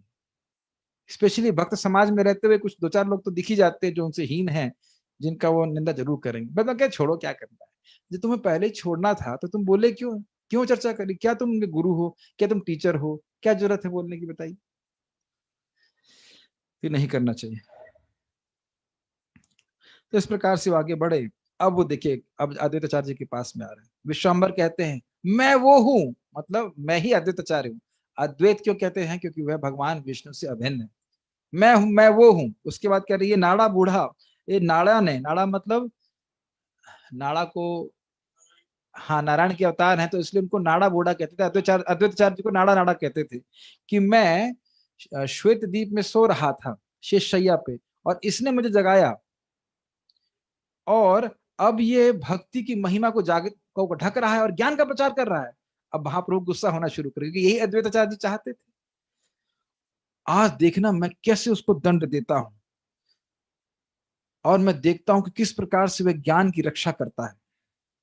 जिस प्रकार से महाप्रभु तड़क भड़क कर रहे थे, तो नित्यानंद प्रभु शांत रहे और मुस्कुरा रहे थे।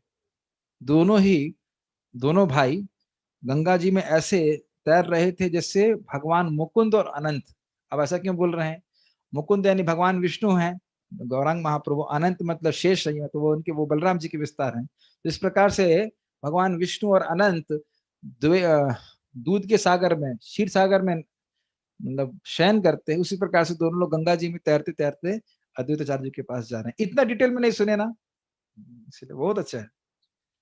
भक्ति के प्रभाव से अद्वैताचार्य जी बड़े शक्तिशाली हो गए थे, और वो समझ गए थे कि अब उनकी, मतलब भगवान से डांट खाने की या पिटाई खाने की इच्छा जरूर बहुत जल्दी पूर्ण होने वाली है। वो समझ गए कि ये आ रहे हैं हमारे पास में।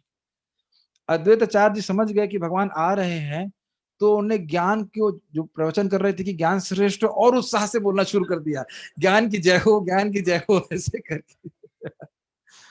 अब कौन उनकी महिमा समझ सकता है महाप्रभु की, वो दोनों दौड़ मतलब तैरते तैरते हुए अद्वैताचार्य के घर में आए। नित्यानंद प्रभु के साथ में विश्वाम्बर देखे कि अद्वैताचार्य इस प्रकार से आगे पीछे जा रहे हैं और ज्ञान के आनंद में लौट रहे हैं, मतलब ज्ञान के आनंद में ज्ञान का प्रचार कर रहे हैं, ज्ञान श्रेष्ठ है भक्तिहीन। जब हरिदास और अच्युत जो अद्वैत के बेटे हैं, उन्होंने भगवान को देखा तो उन्हें प्रणाम किया। अद्वैताचार्य जी की पत्नी का नाम क्या है? सीता ठाकुरानी। उन्होंने भी भगवान को प्रणाम किया अपने मन में, और भगवान के मूड को देखकर कि भैया तो बड़े गुस्से में है, तो सीता ठाकुरानी जी को भी बड़ा चिंता हो कि क्या बात है, भगवान इतने गुस्से में क्यों है। भगवान के जो दिव्य कांति अंग कांति थी वो करोड़ों करोड़ों सूर्य से भी अधिक थी, और सब लोग देख करके उससे बड़े भयभीत हो रहे थे। उसके बाद भगवान ने कहा, क्रोध मुखे बोले प्रभु अरे अरे नाड़ा, बोलो देखी ज्ञान भक्ति दुई ते के बड़ा। तो बड़े ही क्रोध में भगवान ने कहा, ए नाड़ा बताओ ज्ञान श्रेष्ठ है कि भक्ति श्रेष्ठ है? तो अद्वैत ने कहा, ज्ञान श्रेष्ठ है, नहीं, ज्ञान सर्वदा श्रेष्ठ है, सर्व काल बड़ा ज्ञान सभी समय में ज्ञान ही श्रेष्ठ है। जार नहीं ज्ञान तारे भक्ति ते की काम, जिसके पास ज्ञान नहीं है उसका भक्ति का क्या काम, क्या फायदा होगा उसको। जैसे ही अद्वैत के वचन सुने कि ज्ञान सर्वश्रेष्ठ या श्रेष्ठ है, चेतन महाप्रभु बाह्य चेतना अपनी क्रोध में भूल गए और अद्वैताचार्य को उनके आसन से खींच लिया नीचे। आप लोग ऐसा करने की जरूरत नहीं है मैं ऐसा प्रचार नहीं कर रहा, मैं भक्ति को श्रेष्ठ बोल रहा हूँ, तो केवल एक लीला सुन रहा। लेकिन ये बहुत बड़ा अपमान हो जाएगा ना, कोई व्यास आसन पे बैठा उसे खींच करके एकदम नीचे से ले आओ, और उसके बाद अपने दोनों हाथों से मारना शुरू किया अद्वैताचार्य। अब यद्यपि अद्वैताचार्य की पत्नी जानती थी, फिर भी वह भगवान को रोकने का प्रयास करने लगी। बूढ़ा विप्रा राखा राखा प्राण, कहार शिक्षाए एत कर अपमान। अरे ये बुढ़ा ब्राह्मण है, इसके प्राण चले जाएंगे, इस प्रकार से एक ब्राह्मण का अपमान करने की शिक्षा आपने कहाँ प्राप्त करी है? इस प्रकार से सीता ठाकुरानी जो है माता चैतन्य महाप्रभु को रोक रही। एत बूढ़ा वामानेर और के करीबा, कोना की छुहले इड़ाईते न परिबा। अरे ये ब्राह्मण बहुत बुढ़ा हो गया है, अरे आप इस पे ऐसा क्यों बर्ताव कर रहे हैं? अगर ये कहीं मर गया तो आपको ब्रह्म हत्या का पाप लगेगा। ये सब वचन सुन करके नित्यानंद प्रभु मुस्कुराते रहे, और हरिदास प्रभु बड़े भय में कृष्ण का स्मरण करने लगे। लेकिन भगवान को इतना गुस्सा आ रहा था कि किसी का कोई शब्द उनके कान में जा नहीं रहा था, सुन ही नहीं रहे थे। जोर से हुंकार करते और अद्वैत को बड़े ही अपने गर्वीले शब्दों में बोलने लगते। मैं, मतलब भगवान चैतन्य महाप्रभु कह रहे हैं कि मैं क्षीर सागर में सो रहा था, और नाड़ा इस अद्वैताचार्य ने, आपको पता है ना, अद्वैताचार्य जी ने प्रार्थना करी, इसलिए महाप्रभु आविर्भूत हुए थे, तो उसने मुझे अब मेरी नींद से जगाया, तुम मुझे यहाँ पे लेके आए ताकि भक्ति का प्रकाशन हो, और अब तुम उस भक्ति को ढकते हो, ये कहते हुए कि ज्ञान श्रेष्ठ है। अगर तुम्हारी यही इच्छा थी कि भक्ति को ढक लिया जाए, तो तुमने मुझे यहाँ क्यों, मेरा अवतार क्यों करवाया? इस प्रकार से बोलते हैं।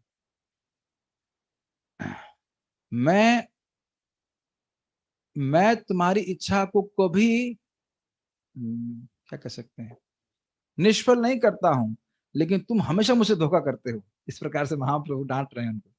और जब महाप्रभु ने अद्वैत को छोड़ दिया, बाद में छोड़ दिया, और उनके घर में जाके बैठ गए, और भगवान अपनी ही महिमा स्वयं कहने लगे।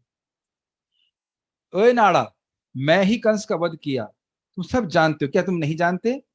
ब्रह्मा, शिव, शेष, लक्ष्मी सब मेरी सेवा करते हैं। उस वासुदेव जानते हैं ना, जो झूठा वासुदेव था, पौंड्रक, हाँ, उसको मैंने मारा था अपने चक्र से। वाराणसी को मैंने अपने चक्र से ध्वस्त किया था, जला दिया था। रावण को मैंने अपने बाण से मारा था। भगवान, अब देखिए, इससे पहले तक महाप्रभु किस भाव में रहते थे? भक्त के भाव, है ना, और अद्वैताचार्य जी का सम्मान करते थे। अब अद्वैताचार्य की इस प्रकार की लीला से उनका भगवत्ता स्वयं ही प्रकाशित कर, मेरे ही चक्र से मैंने बाणासुर को मारा, मेरे ही चक्र से मैंने नरकासुर को मारा। बाणासुर के हाथ काटे थे, उनको मारा नहीं था। मैंने ही गोवर्धन धारण किया अपने बाएं हाथ से, और मैं ही स्वर्ग परिजात वृक्ष को लेकर के आया। मैंने ही बाली को छला। सारी लीलाएं बोलने लगे, सारे अवतारों के स्रोत तो भगवान कृष्ण ही है, और उस पर कृपा किया। और मैं ही हूं जिसने हिरण्यकशिपु को मार करके प्रहलाद को बचाया। इस प्रकार से भगवान अपने ऐश्वर्य का प्रकाशन करने लगे और अद्वैताचार्य आनंद के सागर में नाचने लगे कि हाँ, अब भगवान हमको स्वीकार किए अपने सेवक के रूप में। अद्वैत बहुत खुश हुए इस प्रकार की पिटाई को ग्रहण करके, और वह दोनों हाथ से ऐसे ताली बजाने लगे और नम्रता में नाचने लगे। अब उन्हें कहा, सही बात है, मैंने अपने अपराध का सही दंड प्राप्त किया है भगवान। आज आप मुझे बहुत कृपा किए हैं, क्योंकि आपने मेरी बहुत बड़े अपराध को बस थोड़ा सा दंड दिया है। अब मैं आपकी महिमा समझ गया। आपने मुझे अब मेरी गलती के लिए सही सही दंड ही दिया है। अब मेरा और आपके बीच में जो सेवक और स्वामी का संबंध है, यह पक्का हो गया है ना। आप स्वामी सेवक हो तो आप, मैं गलती किया तो आपने दंड दिया। देखिए, ये बात बहुत साधारण लगती है, लेकिन जब चैतन्य चरितामृत में अंतलीला अध्याय 4 पढ़ेंगे आप, जहां तक मुझे स्मरण आ रहा है, छोटा हरिदास को दंड, तो देख सकते हैं कौन सा अध्याय है। तो उसमें लग रहा है कि बाह्य रूप से महाप्रभु छोटा हरिदास को छोटी सी गलती के लिए दंड दे रहे हैं, लेकिन ध्यान दीजिए कि भगवान अगर व्यक्तिगत रूप से किसी को दंड दे रहे हैं तो उसको अपना मानते हैं, उसे अपना सेवक मानते हैं, इसलिए दंड दे रहे हैं। सेकंड चैप्टर है ना, हाँ, दूसरा अध्याय। इसीलिए महाप्रभु की लीला समझना बड़ा मुश्किल है। अद्वैताचार्य जी क्या चाह रहे हैं, सोच रहे थे मुझको सम्मान दे रहे हैं, मुझको मेरा अपना सेवक नहीं मान रहे। इस पर बहुत कुछ बोला जा सकता है। चैतन्य चरितामृत में हमने अद्वैत आचार्य जी की महिमा के वर्णन में हमने सुना कि दास्य भाव में ही सर्वश्रेष्ठ असीमित सुख की प्राप्ति होती है। इसलिए भगवान विष्णु भी भगवान कृष्ण के प्रति दास भाव की अभिलाषा करते, अभिलाषा नहीं, दास भाव को स्वीकार करते हैं, और इन्हीं के अवतार है महाविष्णु। जो लोग उस लेक्चर को सुने हैं वो मेरी बात समझ पा रहे हैं। तो इसलिए वो चाहते थे कि दास भाव रहे मेरा भगवान चैतन्य महाप्रभु के प्रति, और मुझे दास के रूप में स्वीकार करें, स्वामी के रूप में नहीं, श्रेष्ठ रूप के रूप में नहीं।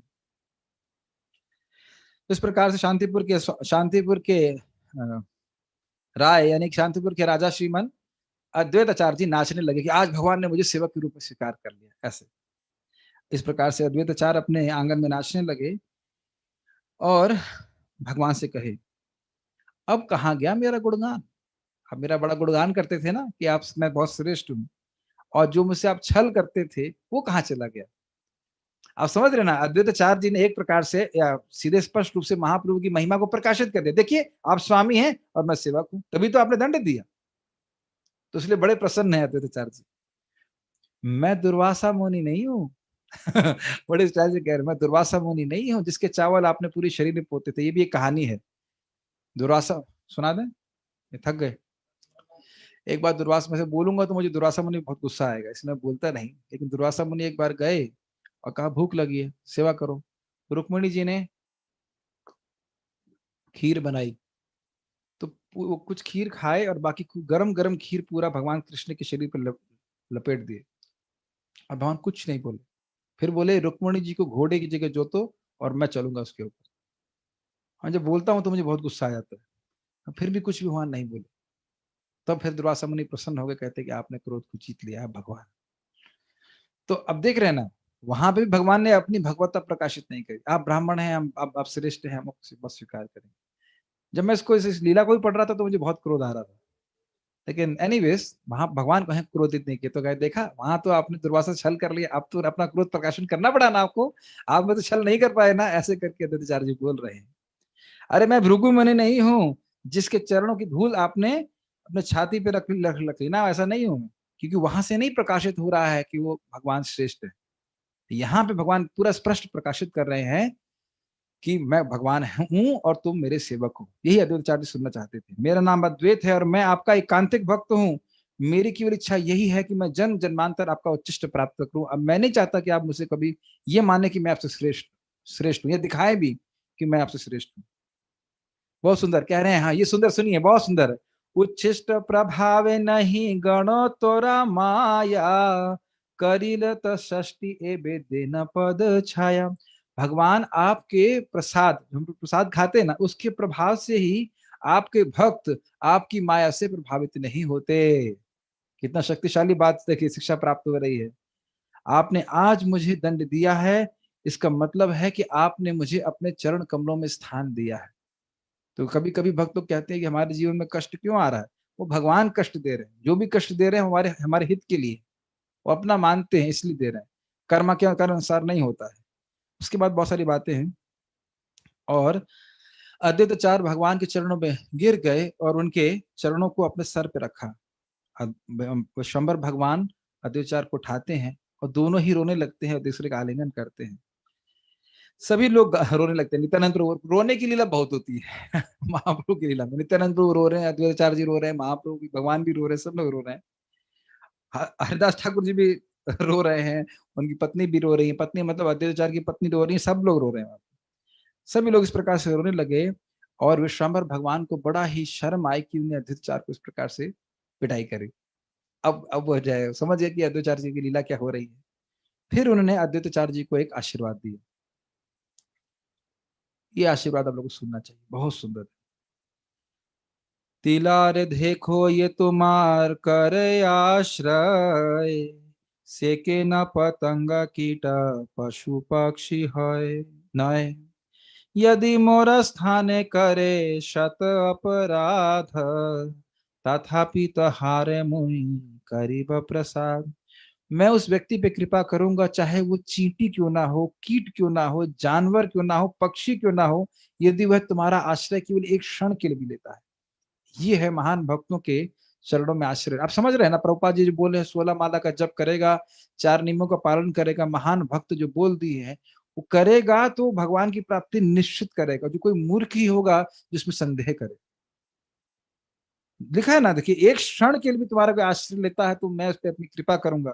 और मान लीजिए उसने आपके प्रति अपराध किया हो, यद्यपि उसने मेरे प्रति, भगवान महाप्रभु कह रहे हैं कि यद्यपि मेरे प्रति करोड़ हजारों अपराध भी क्यों ना किए हो, तो भी अगर एक क्षण के लिए भी तुम पर तुम्हारा शरण लिया है तो निश्चित उसे मेरी कृपा प्राप्त होगी। बहुत गंभीर, ये सब आप शायद नहीं श्रवण किया होंगे। अद्भुत अद्भुत, ये सब पढ़ करके ही तो मेरी इच्छा हो रही थी आप लोगों के संग ये सब बात बताने के लिए। यह सुनकर के अद्वैताचार्य जी रोने लगे और ने भगवान के चरण कमलों को पकड़ा और बहुत नम्रता से उन्हें कहा, भगवान, आपके वचन कभी गलत नहीं जाते, लेकिन आप मेरा भी घोषणा सुनिए कि यदि कोई मेरी पूजा करता है और आपको नहीं स्वीकारता है तो फिर उसका मेरे प्रति जो भक्ति है उसी का संहार कर दे। मतलब कहने का है कि भगवान के भक्तों की हम कोई कहे कि मैं अद्वैताचार्य जी की पूजा करूंगा और महाप्रभु को नहीं मानूंगा, तो ऐसा नहीं। कुछ लोग अद्वैताचार्य जी को विष्णु मानते हैं, यहाँ पे टीका में बताया गया है, और भगवान को लक्ष्मी मानते हैं हैं ऐसे लोग, इसमें टीका में लिखा हुआ है। तो ऐसे लोग जो है मूर्ख हैं, ऐसा नहीं होना चाहिए। दोनों के तत्व को समझना चाहिए। याद आ रहा है ना, चैतन्य चरितामृत में हम लोगों ने 14 श्लोकों को समझा था। तो हर तत्व को ठीक से समझना चाहिए। अद्वैताचार्य जी कौन है, नित्यानंद प्रभु कौन है, गौरांग महाप्रभु कौन है। महाप्रभु महाप्रभु है, बाकी दोनों प्रभु हैं। कुछ कुछ याद आ रहा है, चैतन्य चरितामृत में श्रवण किए थे सब बात। कोई आपकी पूजा करता है और आपको भगवान के रूप में स्वीकार नहीं करता है तो वो मुझको प्रिय नहीं। तो समझ लेना चाहिए कि जो कभी कभी कुछ लोग प्रभुपाद जी को भी भगवान बोलना शुरू कर देते, प्रभुपाद जी उनको इस्कॉन से बाहर कर दिए। ऐसा नहीं कि गुरु को प्रेम कर रहे हैं तो गुरु को ही भगवान बना दें। भगवान के प्रति भी प्रेम होना चाहिए, गुरु के प्रति भी प्रेम होना चाहिए। और उसको प्रभुपाद जी कहते हैं पटरी। पटरी दोनों, ट्रेन दो पटरी पे चलती है ना, तो कृष्ण भगवान की भी सेवा करे और गुरु की भी सेवा करे, गुरु के मार्गदर्शन में भगवान की सेवा करे। एक और बात कहते हैं कि कोई लड़की है तो किसी पति से, लड़के से शादी होती तो पति का भी स्मरण करती है लेकिन पिता को भूल जाती है क्या।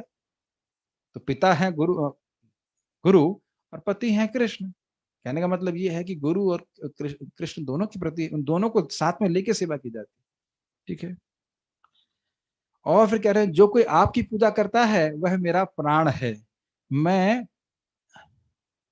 ऐसे व्यक्ति को सहन नहीं कर सकता जो आपको, आपकी उपेक्षा करता है। मैं एक वैष्णव अपराधी के प्रति इसका शक्ल भी नहीं देखना चाहता, यद्यपि वह मेरा पुत्र भी क्यों ना हो, मेरा सेवक भी क्यों ना हो। अब कह रहे हैं कि कोई व्यक्ति अगर आपका अपमान करता है और देवताओं की उपासना करता है तो वो देवता किसी न किसी बहाने से उसी को मार देते हैं। देख रहे हैं अद्वैताचार्य जी की बात। ये केवल मेरे ही वचन नहीं अपितु वेद के वचन हैं। और सुदक्षिणा इसका प्रमाण है। इस पे भी कहानी सुन लीजिए। अभी हमारे पास ईमानदारी के 15 मिनट है। सुदक्षिणा नाम का व्यक्ति था जो काशी के राजा का बेटा था, और उसने शिव जी की उपासना करी, और उसने एक अभिचार यज्ञ किया, और उस यज्ञ के द्वारा उसने शिव जी को प्रसन्न किया, और उसने कहा कि कृत्य टाइप की प्राप्त हो, जिसकी तरफ छोड़ेगा वो मर जाएगा। तो उन्होंने कहा लेकिन यदि तुमने भगवान विष्णु के भक्तों के प्रति भेजा ऐसा, तो तुम मर जाओगे। तो उसने शिव जी की बात को समझ नहीं पाया, और सुदक्षिणा ने अभिचार यज्ञ किया, और उसके बाद एक भयानक कृत्य उत्पन्न हुई, जिसके 3 हाथ थे, 3 टांगे थी, और 3 मुख भी थे। अब उसने क्या कहा, जाओ जाकर के तुम द्वारका को जला दो। और शिव जी ने क्या कहा था, वैष्णवों के पीछे नहीं लगना, वैष्णव का असम्मान नहीं करना। तो वो जो असुर था वो जान रहा था कि वो कुछ कर नहीं सकता है, लेकिन अब गया वहां पे। तो जब वहां पे गया तो कौन आए वहां पे उसको उससे लड़ने के लिए, सुदर्शन भगवान। सुदर्शन जी तो भगवान के ही अवतार कह लीजिए, या भगवान के वो अस्त्र है। तो उनके आगे वो क्या कृत्य क्या करने वाला है। बेचारा घबरा गया, और उसके बाद वह उनके चरणों में गिर गया। उन्होंने कहा कि अरे दुर्वासा भी आपसे बच नहीं सके, मैं कहाँ बचूंगा, मैं आपकी शरण में, हाँ मुझे बचाइए। तो उन्होंने कहा कि जाओ ऐसा करो, तुम उसी को मार दो, सुदक्षिणा को ही मार दो। तो वो गया वापस कृत्य, उस सुदक्षिणा को मार दिया, काशी को जला दिया। तो यहाँ पे यही बात सीख रहे हैं हम लोग कि कोई व्यक्ति अगर भगवान की देवताओं की उपासना करता है लेकिन भक्तों से द्वेष करता है, तो फिर वो देवता किसी न किसी बहाने से उसी को ही मार देते, जैसे शिव जी ने यहाँ पे किया। ठीक है। हाँ, फिर दूसरा उदाहरण दे रहे हैं सत्यजित का। सत्यजित ने सूर्यदेव की उपासना करी, शामंतक मणि प्राप्त हुई, लेकिन फिर उसके बाद किसी न किसी बहाने से शामंतक मणि भगवान को नहीं दी, भगवान के आज्ञा पालन नहीं किया, तो वही अनर्थ का कारण बनी, वही उसकी मृत्यु का कारण बनी। तो ऐसे बहुत सारे उदाहरण दे रहे हैं, उसको हम आगे नहीं पढ़ रहे हैं। और उसके बाद वो मैं कुछ कहना चाहता हूँ, उसको बोल के मैं रुकूंगा। वो ये बात बोलते भी हैं कि आप सभी देवताओं के मूल हैं, और आपकी अगर कोई पूजा करता है तो वो सभी देवी देवताओं को संतुष्ट कर लेता है। ये भक्त जानता है तत्व में, इसलिए देवी देवताओं की वो है निंदा नहीं करता है, उनका अपमान नहीं करता है, लेकिन भगवान विष्णु की वो पूजा करके सभी को संतुष्ट करता है। ठीक है।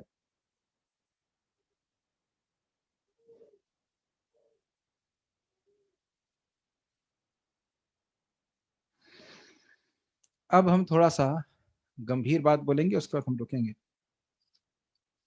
कुछ 3-4 श्लोक हैं, बहुत अच्छे हैं।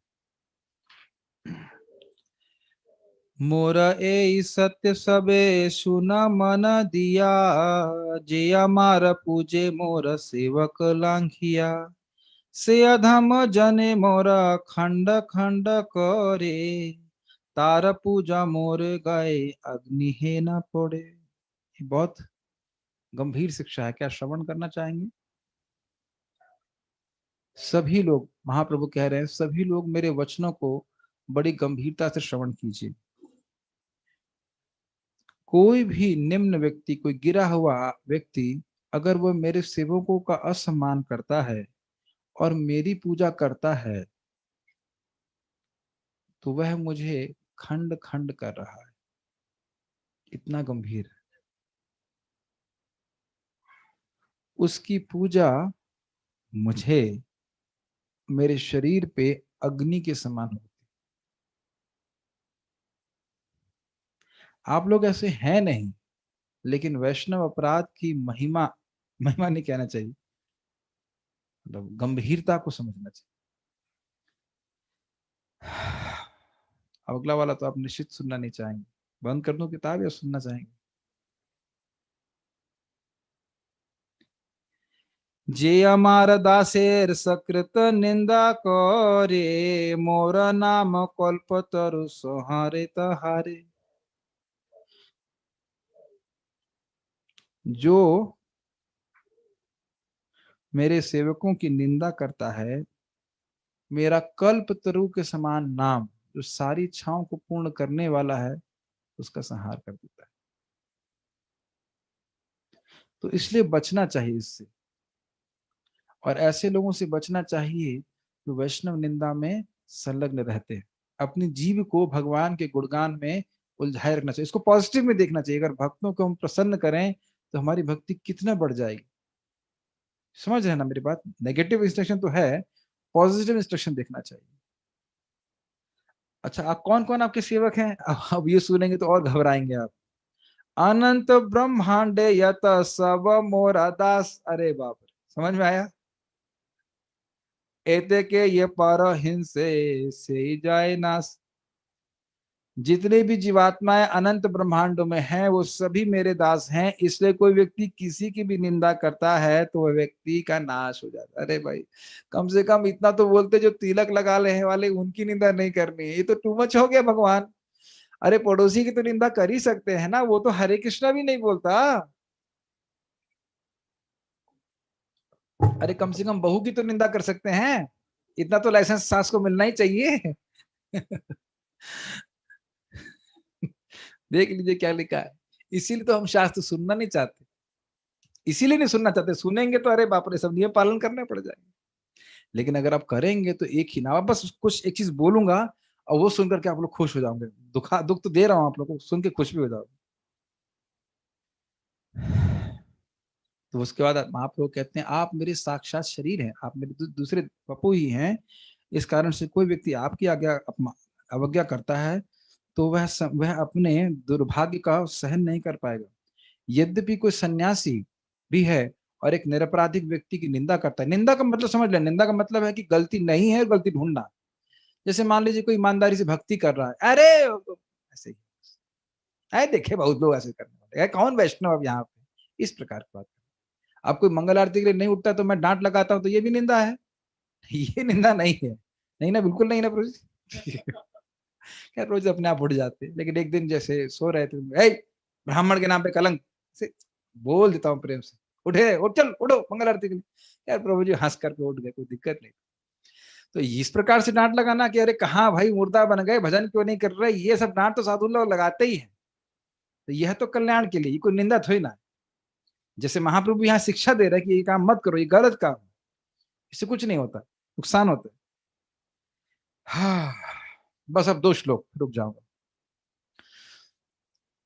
बहुतुल जगतेर बले गौरा धाम, आनंद कहई सबे बोलो कृष्ण नाम। अब कह रहे हैं, दोनों हाथ खड़ा करके महाप्रभु कह रहे हैं, आपको खड़ा करने की जरूरत नहीं, मैं खाली बोल रहा हूं। दोनों हाथ खड़ा करके महाप्रभु कह रहे हैं कि कैसे नाम लेना है, जरा देखिए क्या लिखा है।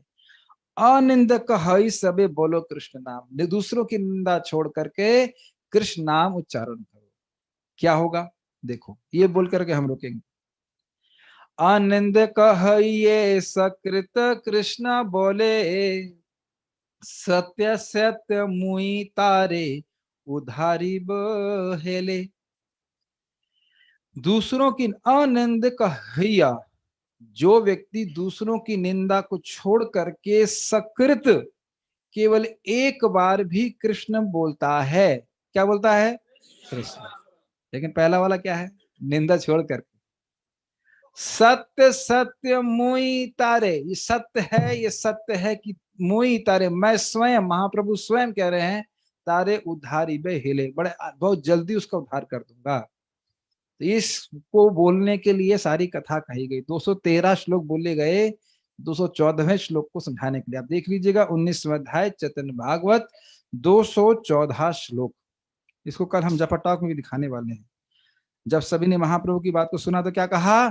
जय जय जय महाप्रभु। हे भगवान, ये तो खाने के लिए भी नहीं आया कोई।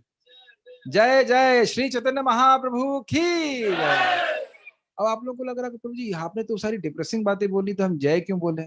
नहीं, जब ये बातें सुनी है तो हमें समझ में आता है कि हमें क्या करना है, हमारी भक्ति में कहाँ कमी आ रही है।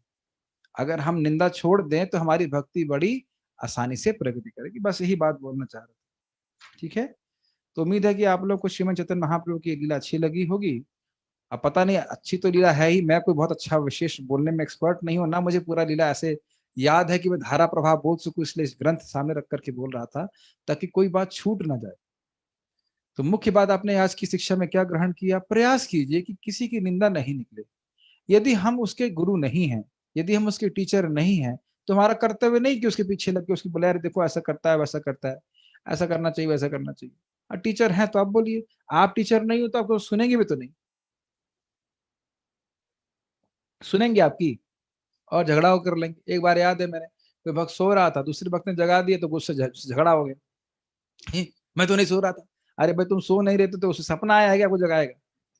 लेकिन क्योंकि संबंध नहीं है तो गुस्सा हो जाते हैं, तो ठीक है सोने ही दीजिए, कोई दिक्कत नहीं। लेकिन अगर यदि हमारे जूम पे आएंगे तो आप स्वीकार कर रहे हैं कि मैं टीचर हूं, आपने लॉगिन किया अगर जूम के माध्यम से, तो आप स्वीकार, आप बाय डिफॉल्ट वो बटन दबाने के माध्यम से स्वीकार कर लिया आपने कि मैं टीचर हूं। हाँ, वीडियो ऑफ करेंगे तो आपका कोई कोई नहीं, कोई शिक्षा नहीं देगा, आराम से सोते हुए जब कर सकते हैं, उसके लिए कोई दिक्कत नहीं है। लेकिन अगर वीडियो ऑन करके सोए तो डांट पड़ेगी।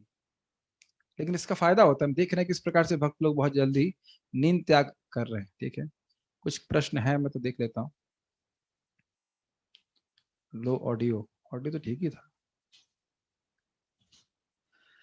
परिवार में रहकर एक दूसरे की निंदा हो ही जाती है तो उससे कैसे बचें?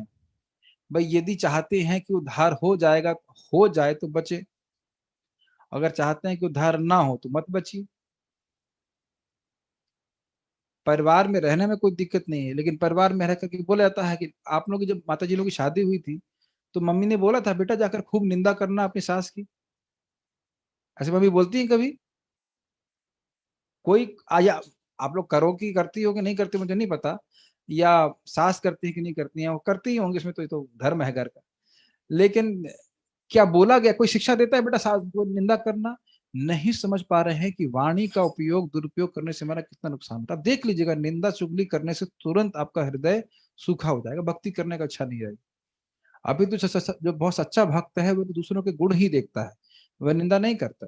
तो शिक्षा आपने ग्रहण की है तो आप कम से कम, हमारे दायित्व है कि उसको अभ्यास में लेके आए, नहीं से निंदा करें। अरे भाई जो कोई निंदा कर रहा है उसे बोल सकते ना, भाई मेरे से क्यों कर रहे हो, मैं क्या कर लूंगा, मैं क्या कर लूंगा उसका, मुझसे क्यों सुना रहे हो आप? आपको बुरा लगता है तो आप आपस में सल्टो, मेरे को क्यों सुना रहे हो? मैं तो अपने सीनियर्स को भी बोल देता हूँ, कोई कुछ बोलते हैं, मैंने कहा मेरे क्यों सुना रहे हो, मेरे क्या करना। मैं ऐसा नहीं कि मेरे से नहीं निकलती निंदा, मैं भी प्रयास कर रहा हूँ, मैं भी सीख रहा हूँ, ऐसा नहीं कि परफेक्ट हो गया हूँ। लेकिन अगर हम इस प्रकार से निंदा से बचते हैं तो हम महाप्रभु को प्रसन्न करते हैं। जब महाप्रभु को शिक्षा दे रहे हैं तो हम पालन करने का प्रयास करते हैं तो भगवान का आशीर्वाद हम पर होता है। ठीक है ना? वैष्णव के गुणों को समझाएंगे अरे भाई वो तो पूरा क्लास हो जाएगा, क्या बोल रहे हैं? Chaitanya Mahaprabhu is really strict with the offenders and the creepers of our bhakti gets approved.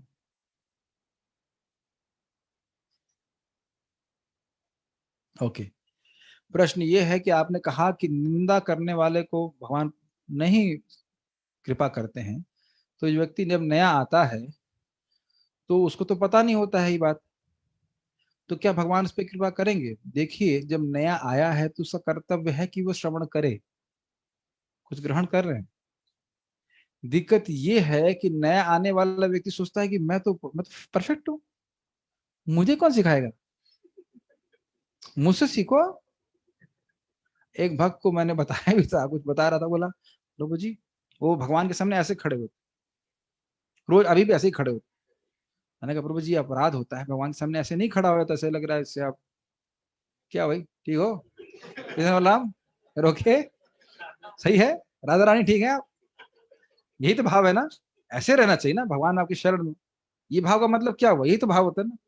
तुलसी कृष्णा प्रिय न, ऐसे दे आर नॉट कॉन्शियस कर क्या रहे हो, ऐसे रहते हैं भगवान के सामने, तुलसी जी के सामने।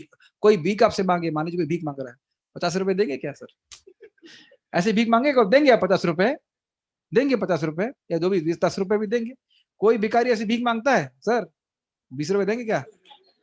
ऐसे तो नहीं होता है। तो आपकी बॉडी लैंग्वेज दिखाती है कि हम हमारा भाव क्या है। मैंने बताया समझाया उसको, वो बोलता है प्रभु जी मैं तो कृष्ण प्रेम में डूबा रहता हूँ। मैंने कहा मैंने गलत व्यक्ति को पकड़ लिया, न्यू डिवोटी मैंने गलत व्यक्ति को पकड़ लिया। तो भाई नए हो तो कम से कम यह तो मानो कि मैं नया हूं और शास्त्र श्रवण करो। प्रभुपाद जी यही बोलते हैं, नियोफाइट डिवोटी, नया सखिया भक्त, मतलब वह है न तो भक्ति के सिद्धांत को जानता है, न भक्ति के स्टैंडर्ड को जानता है, और न वो श्रवण करके जानना चाहता है। ये दिक्कत है। अब आज जो आपने सुना सब कुछ भूल गए, इतना तो समझ में आया कि वैष्णव की निंदा नहीं करनी, कम से कम वैष्णव की निंदा ना करें, वहां से शुरू करें, गुरु की निंदा ना करें, इतना तो समझ में आ रहा है ना। अब क्लास ही में नहीं आएगा तो क्या है, महान है, बाद में कहेगा प्रभु जी सूख गई भक्ति लता भी सूख रहा है, क्या बात। अरे तो तुम जानोगे ही नहीं कहाँ से सूख रहा है तो कैसे मालूम चलेगा। समझ रहे हैं बात। तो ये है।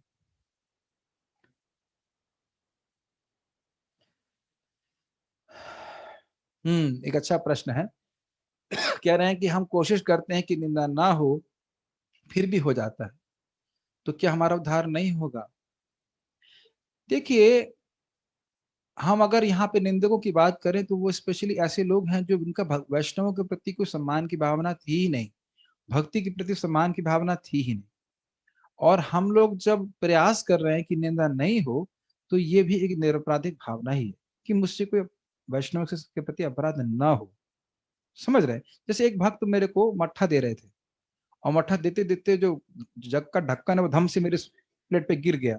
अब ऐसा नहीं कि उनका उद्देश्य था कि आज मजा चखाता हूं उसको, बहुत सेवा ले रहा है ना, आज झील, ऐसा भावना नहीं था।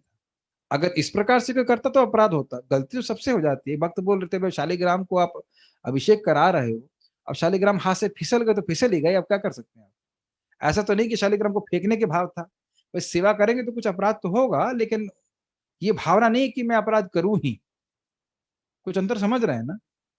और अगर निंदा हो जाए तो हमें क्षमा मांगना चाहिए भगवान से। यहाँ तक कि यमराज जी भी भगवान से क्षमा मांगते हैं कि आपके भक्त अजामिल के प्रति हमारा अपराध हो गया, भगवान हमसे हमें क्षमा कर दीजिए। अजामिल जैसे व्यक्ति को बताइए।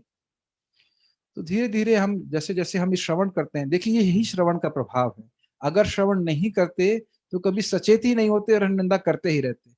तो श्रवण करते रहेंगे तो हम सचेत रहेंगे, भाई हम ऐसे वातावरण से बाहर रहें जहाँ वैष्णवों की निंदा होती है। अरे ऐसे वातावरण चलो यहाँ नहीं मिलता है, नेट पे तो बहुत ज्यादा निंदा पड़ी रहती है, अच्छे अच्छे महान भक्तों की निंदा पड़ी रहती है। तो ऐसे चीजों को सुनना भी नहीं चाहिए, सुनेंगे तो देखिएगा भक्ति करने का उत्साह समाप्त हो जाएगा। इसलिए नहीं करना चाहिए। बहुत छोटा सा जीवन है, भगवान की भक्ति करके आगे बढ़ जाना चाहिए। कोई कह रहा है कि गृहस्थ सन्यासी का क्या हुआ आगे। अभी क्या होगा, लेकिन इसमें लिखा हुआ है कि इस जन्म में तो उद्धार नहीं हुआ, लेकिन अगले जन्म में कहीं ना कहीं वो भक्ति को जरूर प्राप्त करेगा। निंदा करने वाले का पुण्य फल भी नष्ट हो जाते हैं क्या, ये बहुत अच्छा प्रश्न है। ये बड़ा इंटरेस्टिंग प्रश्न है। मान लीजिए कोई पब्लिक में आपकी निंदा करे तो आपको क्या करना चाहिए। ये प्रश्न महाभारत में आया। तो ने कहा कि जो मूर्ख व्यक्ति अगर किसी व्यक्ति की निंदा करता है वो भी पब्लिक में, तो वो उसके सारे पाप खींच लेता है। हाँ, वैक्यूम क्लीनिंग। यदि वह सामने वाला व्यक्ति प्रतिकार ना करे तो शास्त्र को समझ लेना चाहिए। जो व्यक्ति निंदा करता है उसके ऊपर सारे जगाई मधाई के पाप इकट्ठे हो जाते हैं। ये महाप्रभु का वचन है। महाप्रभु ने जगाई मधाई का उद्धार किया और उसके बाद वो काले हो गए, दिखाने के लिए देखो मैं कितने पाप इकट्ठे किए, मैं गौर वर्ण से श्याम वर्ण हो गया हूँ, मैं कैसा लग रहा हूँ। तो अद्वैताचार्य ने कहा आप श्याम सुंदर लग रहे हैं। तो मुझे तो श्याम सुंदर के रूप में दिख रहे हैं। फिर कहा संकीर्तन करो, सबने संकीर्तन किया तो फिर वो काला रंग चला गया। महाप्रभु ने कहा ये जितना भी पाप है जगाई मदाई का वह उसके ऊपर चला जाएगा जो वैष्णव की निंदा करता है, इतना गंभीर है। तो जो जो निंदा करता है उसका, अरे निंदा करने वाले का ही नहीं, अगर मान लीजिए किसी ने कोई पाप किया है उसका वर्णन हम करते हैं, पता है साहब उसने वहां डकैती डाली, पता है उसने मर्डर किया है, आपको पता है, तो सारा मर्डर करने का पाप आपके सर पे चढ़ जाएगा, भागवत बोल रही है। हाँ, आप कहोगे प्रभु जी हम तो कभी नहीं करते, अखबार तो पढ़ते हो ना, और अखबार में क्या लिखा रहता है, फलाने आदमी ने मर्डर किया, फलाने ने ये किया, फलाने वो किया। वो सारा पाप आप अपने सर पे चढ़ा रहे हैं। सुबह सुबह भागवत पढ़िए सुबह उठ करके, अखबार नहीं पढ़िए। ये मजाक की बात नहीं है, सही में पाप लगता है, बहुत सूक्ष्म है धर्म का सिद्धांत। तो भक्त को बड़ी प्रसन्नता हो रही है कि गृह सन्यासी का भी उद्धार किया। उम्मीद है कि आप उसके पद चिन्हों पर नहीं चलेंगे। अगर जाने अनजाने में वैष्णवों की निंदा हो गई हो तो उस अपराध को कैसे कम करें। वैष्णवों की सेवा करके, वैष्णवों की सेवा करके, भक्तों की सेवा करके, भक्तों के प्रति सेवा की भावना रखें तो भगवान समझ। देखो बात यह है कि भगवान देखते हैं कि व्यक्ति प्रगति करना चाहता है तो हमको बुद्धि देते। ठीक है।